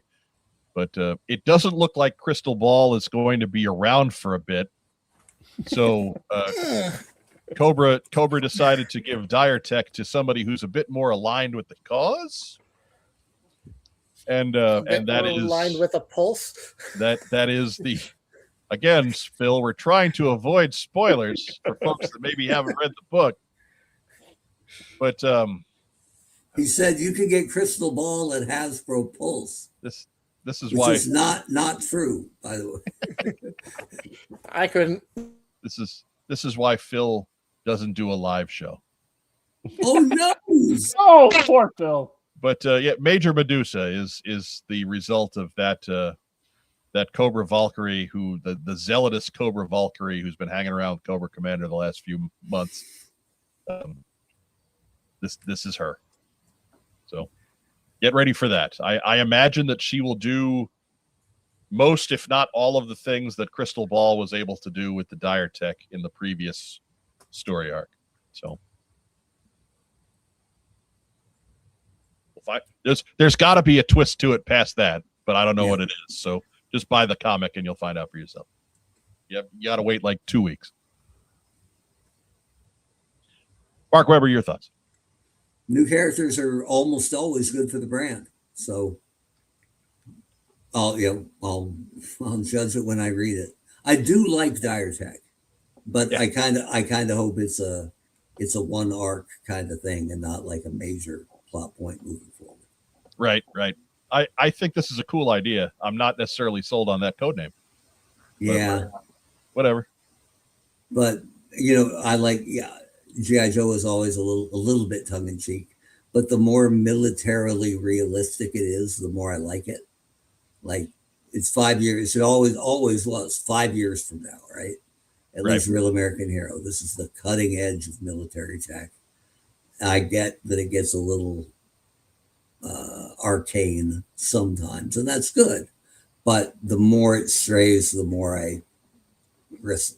So I think I like the name better without the major. But anyways, Ragtime Rob, your thoughts? Remarkable. First I've seen. So I mean, if she's doing all the stuff with the Dire Tech, it's like evil Green Lantern. So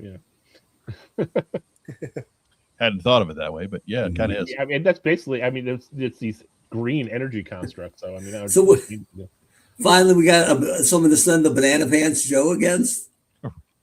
Yes. Yeah. There you go. Was that Leatherneck? I always get that wrong. Claymore and Leatherneck. Airtight is Claymore, Leatherneck, Airtight, Scoop. We've created the new shittiest Joe team ever. The Banana Brigade. Backstop. Banana Pants. Backstop. You could drive the Banana Force tank.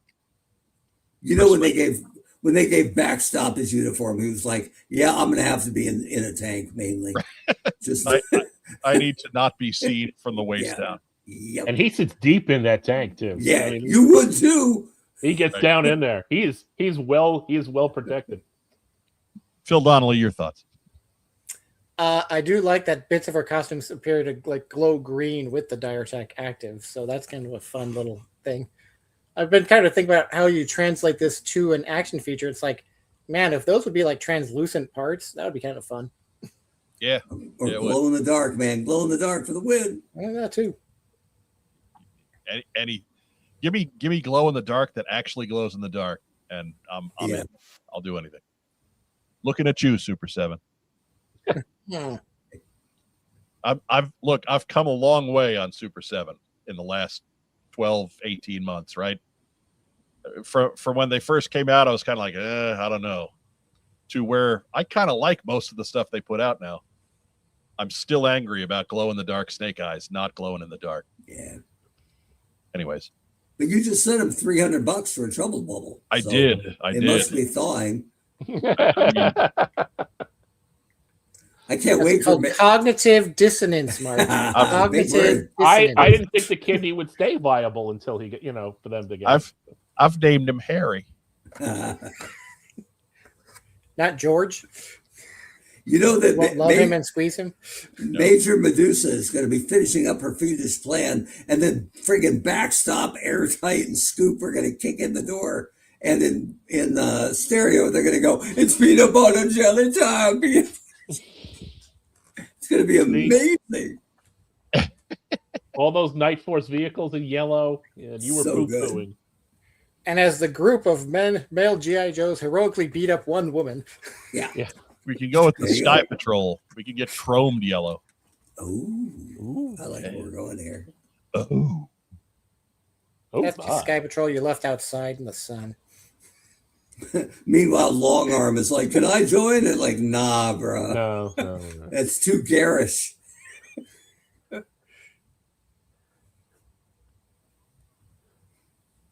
I'm just looking through live chat. Sorry. But so let's expect this in G.I. Joe issue 25.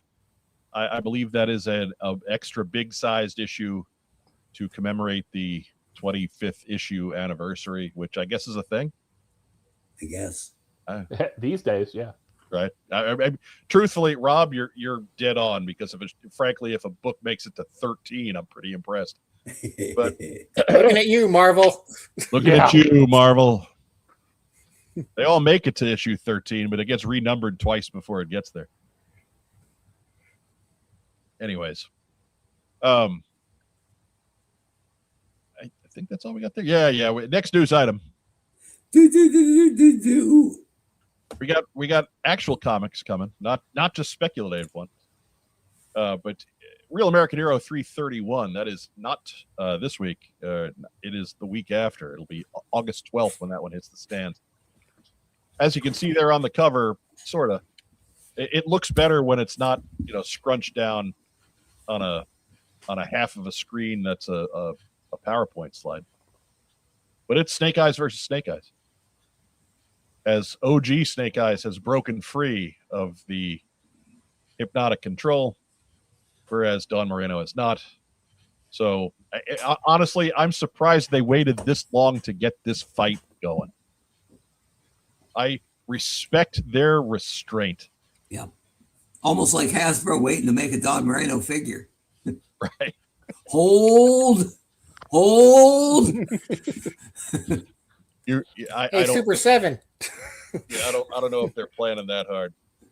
But anyways, so yeah, this has been okay. I've felt like this is a pretty good little arc so far, and this should be a fun climax for it to have the two hand-to-hand heavyweights in the G.I. Joe universe squaring off. Snake Eyes, he's a thought bubble right there going, God damn it, forgot my swords. Right. Ragtime Rob, your thoughts? Last issue was really good, so I'm looking forward to this one. Mark Weber, have you read it yet? I'm not sure I'm in on 330 yet. That pull list is kind of stacking up. But I have like this storyline. So, and yeah, this is what a lot of people call low hanging fruit, but it makes it cooler if you don't jump to it right away. Yeah. So, yeah, this is good. Phil Donnelly. My issue 330 is right over there mocking me for not reading it just yet, but I'm just that one issue behind. So you were busy last week. It's okay. Yeah. You're busy. Fair enough.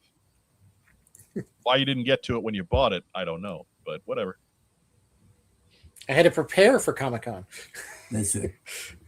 I mean, so what you're saying is you haven't done the reading. No, I haven't. Get him, Rob. Get him. A lesser show would assert that he's not a true fan. Well, at least he bought it. I haven't bought it yet, so I can't complain. Yeah, mine's 8 feet from me to my right. So you say. Reckless on take! Now, Mike, now!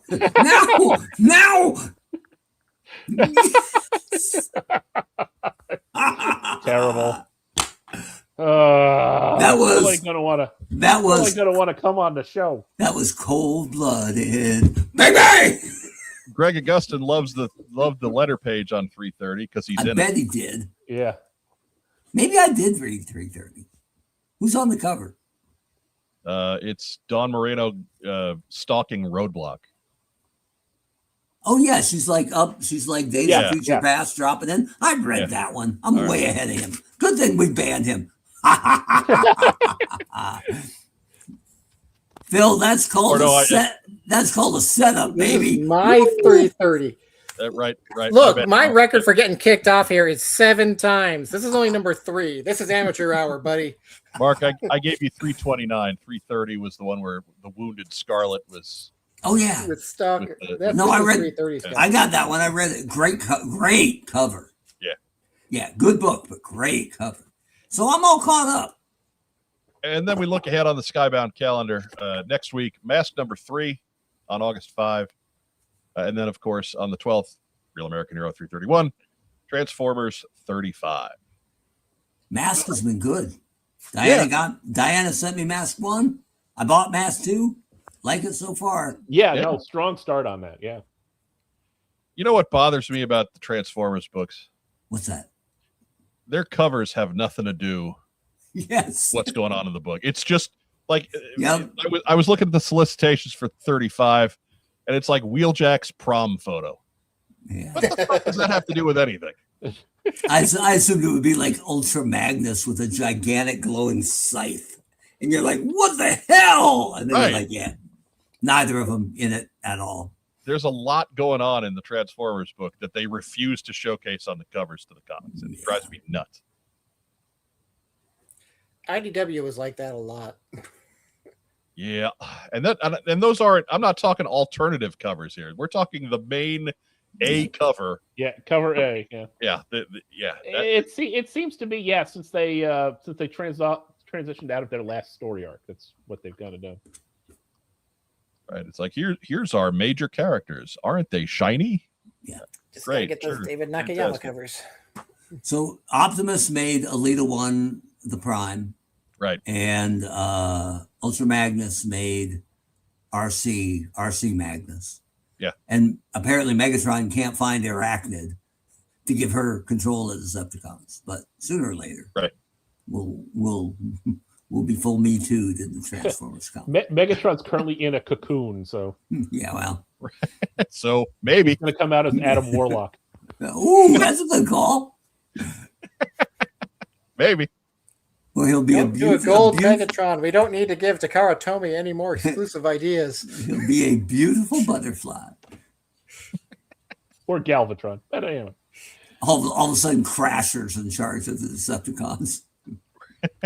All right, you bastards. Line up. The GoBot? Yeah. The GoBot. There ain't a lot of bad guy girl robots. It's a short list. Striker? Right. Beast Machine? Yeah, that was one. Next news item. Dr. Go. Great name, by the way.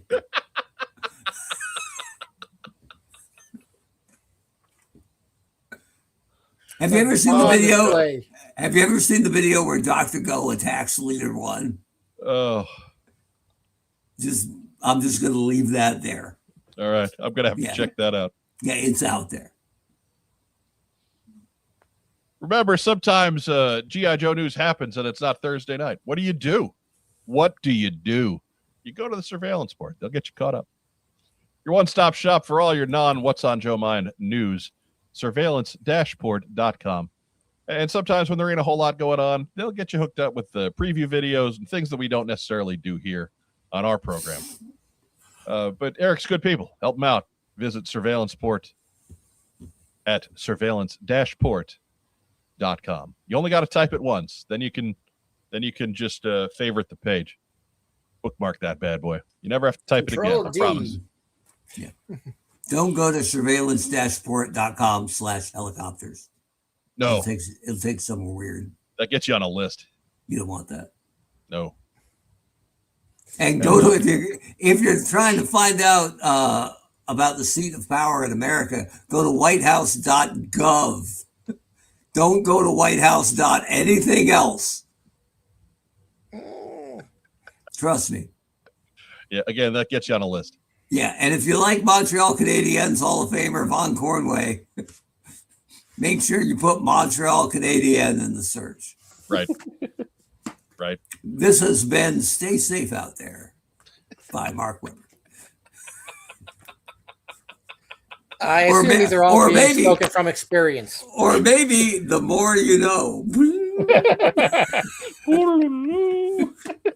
Yeah, you're 100% right, Phil. And now you know. We need to make that a regular segment. Regular segment. Stay safe out there with Mark Weber. Old story short. Researching retired Hall of Fame hockey players, which was a dark spot in my sports fandom for McFarlane Toys. We had a list of Hall of Famers for me to look up that we could get as one package deal, all of their 10 guys' rights together. And I only knew 3 of them. So I had to look up the other 7 and learn more to see if they would sell. So I had never heard of Montreal Canadiens Hall of Famer Vaughn Cornway. That's YVAN COURNOYER. Never heard of this guy. Typed it in. Also, little did I know, one of the finest nude male models in the world. So Mark Weber, having been on the job at McFarlane Toys for a couple weeks, typed in Vaughn Cornway, search. That's why you got that job, Mark. I don't remember shutting off a computer faster. Like, I didn't even try to close the window. I turned off the whole machine because I don't need to get fired for that. It was not Pull my the plug fault. out of the wall. Tried to poke my eye out, man. Looks like he got out of hockey at the right time. Terrifying. For the rest of the week, I was walking on eggshells around the HR gal. Like, oh God! Next news item. Cornway. And there we go. G.I. Joe 3D Printing Podcast is happy to present Chonky Tank Kitty and his Meowler Tank. They're on every Sunday at noon with another episode. I think the Dreadnought Swampfire build is wrapped up. Moving on to their next project. Again, I don't know what to tell you. It's like our show, but with more 3D printing. We don't do any 3D printing on our show. We're not good at that sort of thing. We got nothing. By default, it has more 3D printing. We're Right. more of a 2D printing show. Right. If the printer Barely. actually works. Right? Barely. My printer doesn't even work right now anymore. I don't know what. Yeah, that is. mine's Brother's saying you're messed out up of too. ink again. Right. No, I replaced the ink. It still won't work. Torpedo Mike, leave the safe search on. That's good advice. Good Safe call. search man. on the work computer. Good call. That's the news.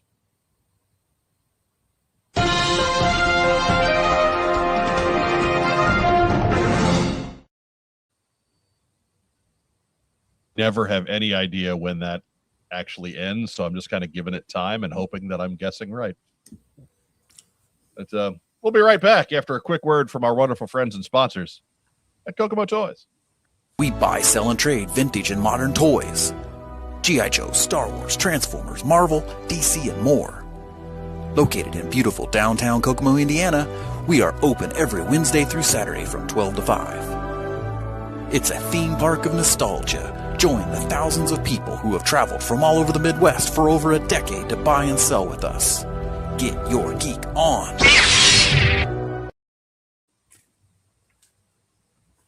All right, real quick. Do want to give a quick what we got in. This came in the mail this week, unsolicited. That is the Limon Lime Green Fun School Beachhead, which came from our friend on the program, Josh Dolgner. So thank you, Josh. I appreciate that. Did you have one of the, you have one? I got a couple of them. I do. Okay. But I'm always open for unsolicited beachhead toys getting sent to me. It's like a beachhead sub team. He's I think this is Fun School number 4. One of them I got on the Russian card that popped up a few years back. Nice. And he's funny because his leg is completely gone. Like the leg is not connected. O-ring's good. Leg fell off. So he's in there and the leg is sitting in the socket. Is it the broken T-bar? Yeah, broken T-bar. I got extras of those. I got T-bars. I'm just saying that it's sealed in the package. He's open. Yeah. Yeah, he's in the package. So whatever, he's just gonna hang out. And what you ordered was a broken T-bob. Right. I was trying to get a new one put together there. But yeah, no, thank you, Josh. I appreciate that. Much obliged. And you may know Josh too as Heavy Armor Toys. So I'm sure we'll be talking about his fine family of products again in the near future. Not because he sent me a figure, but because his figures are cool. Didn't hurt. Bribing the host. It never hurts. It never hurts. If you really want him to like you, send him the yellow and red beachhead. Oh man, I don't think anybody likes me that much. Mike, you mentioned you had a small sub team of beachheads. I do. Yeah. Well, how many beachheads do you have? I have 200 and we'll just put it around. I'm not sure exactly. I'd have to look at the list. Let's put it at 270. 270. All right, so you're in company standing right now. Yeah. You're approaching battalion status. Yeah. Yeah, But I mean, a sub team of beachheads. I mean, we do have the squad. No, of course, yeah. The squad, the squad. incurable bachelors. Questionable bachelors. Right. Yeah, but so does the half staff brigade. Right. And we are running a little long, so I do have a letter real quick that I want to get to, because it is something that we can talk about here on your posting sack. Mike, Mark, and Rob. Just a little over 4 years ago, you all and Joe Colton did an excellent tier list of the first few years of Cobra Classified as part of Cobra Convergence 6. You all have joked repeatedly about not finishing the last 3 years of Real American Hero because there would be, quote, a lot of privates. Meanwhile, the squad is saying, that's not funny. I'm betting a good 90% of your audience loves Classified as much as I do. I also think 100% of those 90% thought you did an amazing job with those first Cobras. Question: now that Classified is a certified hit and well into its 7th year, are you any plans on doing more Classified tiers? Also, great to see you back on Thursday nights, back in the great Classified boom of summer 2020. I discovered this channel on a Thursday night. Yo, Joe, tweet yourself. All right. P.S. Feel free to minimize this email to your liking, as I tend to ramble in my old age, as do we all. I felt that was pretty concise, though. Yeah, I felt the style at the time. That got to the point. Yeah. Interesting that summer 2020 is when you found us on a Thursday. We used to go live on Friday, but Wasn't there a Thursday point too, though? There was a Thursday. After things started to open up, we figured we needed to get off a date night. Right. So I believe we moved from Friday to Thursday. So it is possible that he first found us on Thursday. But right, when we first our YouTube era started during the pandemic with us on Friday nights. Because where else you going? You ain't going nowhere. It seems like that was a million years ago, doesn't it? Yeah. Yes, and still not long enough. No. That's a long year. No. I mean, the guy who's been doing this for 15 years is starting to sink in just how long that is. Also, the ex-Hasbro VP who said 6-inch Joe wouldn't last past the movie, and then moved on to Rubbermaid. Nice take. Really, really cutting insight there. Reckless on take! No, that's just the truth. But I will say this: we never rule out a return to special situations like tier lists or list shows. I think we're probably, if we keep going with those, they're not going to be on the live show. We may put them together and do them separately, but I don't see us with as much news as there is, as it is. Like we were hustling to get through San Diego, and we're going to get that done in like 2 hours and 10 or 15 minutes when it's all said and done. So I don't see us squeezing a tier show on top of a news segment, especially now that Hasbro's going full force, and Skybound's got comic books coming out, and Super 7's doing stuff, and Haya's doing stuff, and there's all kinds of licensed merchandise that we talk about. There's Plus, another movie coming. There's a movie on the way. There's going to be movie news. We have other folks who do similar themed projects. We'll hear from Carson again. We'll hear from Troy again. We'll have Darren back. And God knows how many of these other folks, the folks at Delta 17 have been reaching out. So there's a lot going on. So the chances of a tier list turning up on a live Thursday show are pretty low. I'll just be honest. It's pretty low. So when we find the time to do side projects, when our schedules settle into what they're going to be in the fall, perhaps that'll be a little bit easier to schedule. But yeah, we gotta get through the mess that is right now before we start dialing up some extra. So I would say don't rule it out, but don't expect it soon. Is probably the easy answer there. Any thoughts? I mean, that is something we could do, and I did actually find a spot that's actually broken it down really well into years, at least up until about 2024, and we could probably figure out the rest from there. Well, what's that? What's that? I have it bookmarked, but I don't remember what it's called offhand. What's that site called, Phil? Breaks the releases down into the respective years.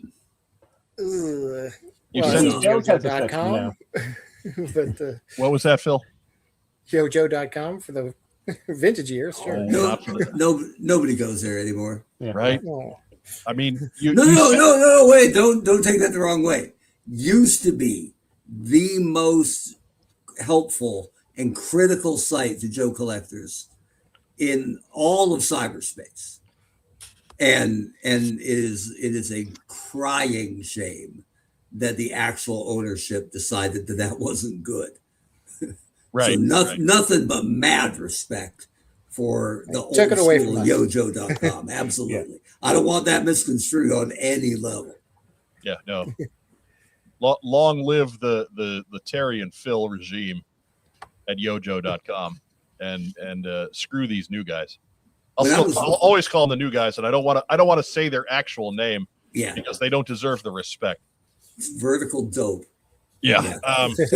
The most tragic, one of the most tragic things to ever happen in our hobby was those losers taking that site away from the actual fans. Yeah. And the fact that it didn't just go away, it's still there. Yeah. Right? Mocking us. Like a beloved dog you left chained to a fence, right? Like, come on. Festering like a boil. Terrible. I mean, let's face it, though, that Who-Bit thing is still pretty useful. Oh, yeah. I mean, I'm not going to take away from the shambling husk of YoJo.com. It's still pretty useful. When I was working at Hasbro, I would go on YoJo.com and go, how come my stuff isn't up there yet? Come on, guys, get my stuff up. It was for legit, as a guy working on the brand, it felt like the new toys weren't fully legitimate until they were up on YoJo.com. That's how I worked as fast as I could. No, again, I'm not ripping you. I'm saying it was almost like the actual seal of approval. Now it's a real toy, but not until it's on YoJo.com. Peter's Garage has us hooked up, by the way. Yeah. Action Figure 411. I mean, I've also noticed that Carson's site hasn't broken down at least through 2024. So on the classified stuff in there. That's cool. Yeah.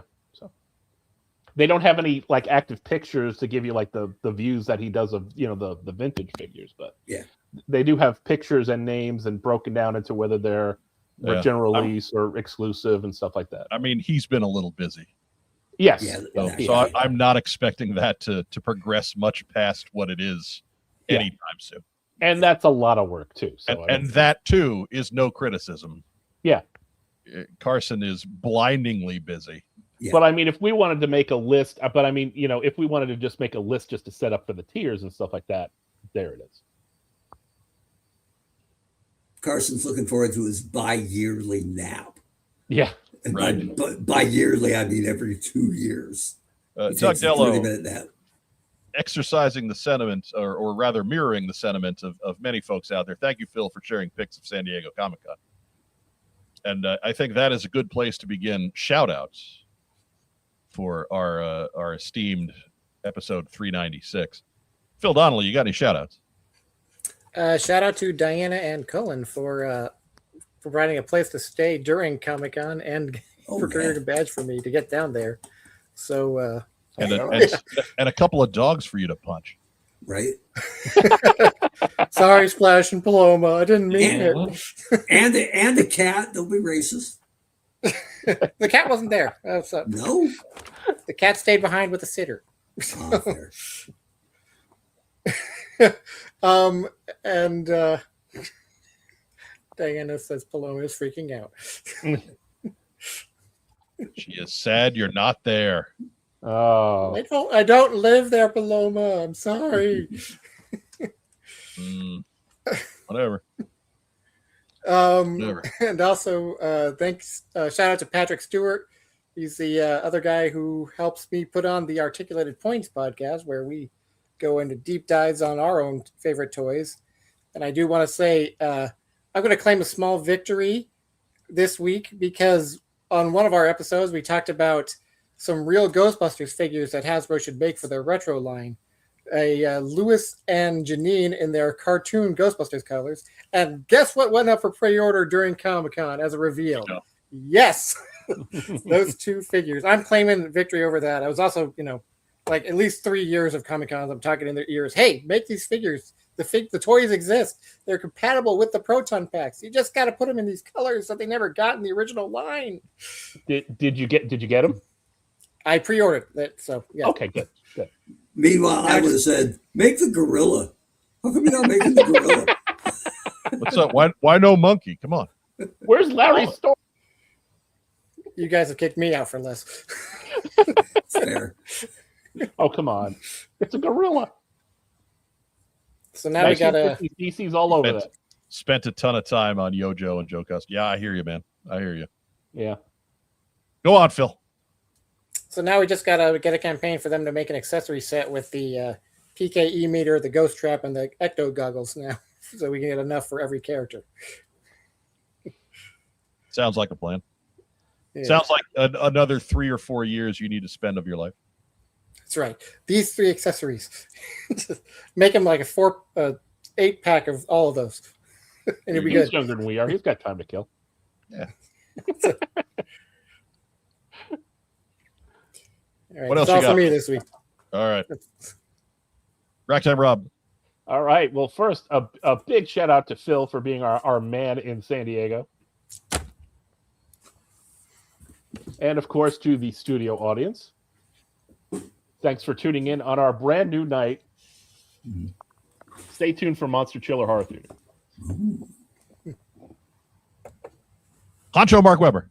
Shout out to Curtis Mead, who got traded to the Red Sox and broke his wrist in the second at bat. He got hit by a pitch even. He didn't like it. Wasn't Whatever. Like, Whatever, man. but, Lie down with dogs, wake up with fleas. it's not like he had a choice, man. Wow. My goodness. I mean, we're Yankee fans too, but man, I just felt bad for the kid. Yeah, but you don't live here. I didn't feel bad for the Red Sox. I felt bad for him. Yeah. Yeah. I guess he hasn't been there long enough to hate. But Right? you'll come around. I mean, yeah, he'll get his moment, Not this year. but not this Not year. this year. Nope. Not this year, sir. Nope. Maybe Broke his wrist. He can't even golf with the rest of them in October. Oh.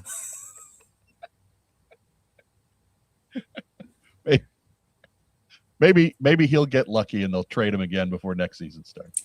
I shouldn't have brought up baseball because I taped the game earlier and I just got it ruined. So Right. yeah. Mark, you were in for a long watch. I'm just Save me saying. a couple hours. I'm good. Yeah, Yeah. It really did. It really did, Mark. It's not worth the effort. They got to get a bat or 6. Smells like walk-off walk smells like Doval. No, actually, no. Well, because he would have given up a homer. Right. They wouldn't have gone to extras if he had gotten in there. Yeah, that's fair. They're terrible in extras. Terrible. Especially on the road. They're not bad at home, but they're terrible on the road. Well, it's a lot harder to win in extras on the road. Yeah. Because you don't know what you need, but still. Well, and particularly yesterday, when you decide to try and pick a guy off at third base. Thanks a lot, Ali Sanchez. Yeah, it was with awful. 2 outs in the inning already. I'm not so furious at the concept of it, but he threw it to shortstop. Like, wasn't even close. What are you doing? He threw it to the peanut vendor. It's bad. So before we get too far in the weeds on yesterday's baseball highlights, do you have any more shout outs, Mark? No, that's it. Curtis Mead. Wow. I mean, Phil, look, I'm as big a special kind of baseball bitter. fan as those guys, and even I was starting to roll my eyes. That's how bad that We're was. so close to the end. I will reiterate both Phil's and Ragtime Rob's shout outs. Phil, shout out to you, of course. It's the biggest week of the year for us on Instagram. It's the only time people remember that we have an Instagram account. is when you're out. You're giving us San Diego picks. So thank you for that and for all of your hard work. I'm hope that what little pennies we were able to send you at least paid for a decent couple of burgers while you're in San Diego. To Diana for giving us Phil candid shots that we snuck in, where you two can see Phil both petting her dog and punching her dog. That's going to come back to haunt me. It is. Shout out to everyone in our studio audience. Thank you so much for making the trip over to Thursdays with us. A lot of the same names. Again, remember to share us in all of your social media circles, because maybe the word hasn't gotten around. Maybe there's folks that only catch every couple of weeks. We had a pretty good crowd tonight, and some new names. So please do all that cool YouTube stuff for us, where you like the video and subscribe to the channel. You've already watched this far. It's just going to keep recommending us to you for the rest of your natural life. You might as well click the button. It's free. Mm-hmm. If you do have a couple of bucks and want to help the channel grow, we got that link down below too. Sign up on our coffee site. We haven't had a whole lot of new subscribers of late, so please, if you got $1 a month, that gets you in our closing credits, and hopefully by the end of the year we've got something figured out to where we got some other tiers with some fun stuff as well. Give a shout out to our wonderful friends and sponsors at Kokomo Toys. Real quick, we'll sing the theme song. Kokomo Toys. Kokomo Toys.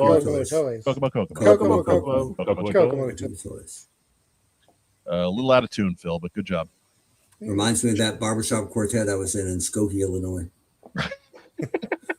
I got a story about Skokie, but that's for another time.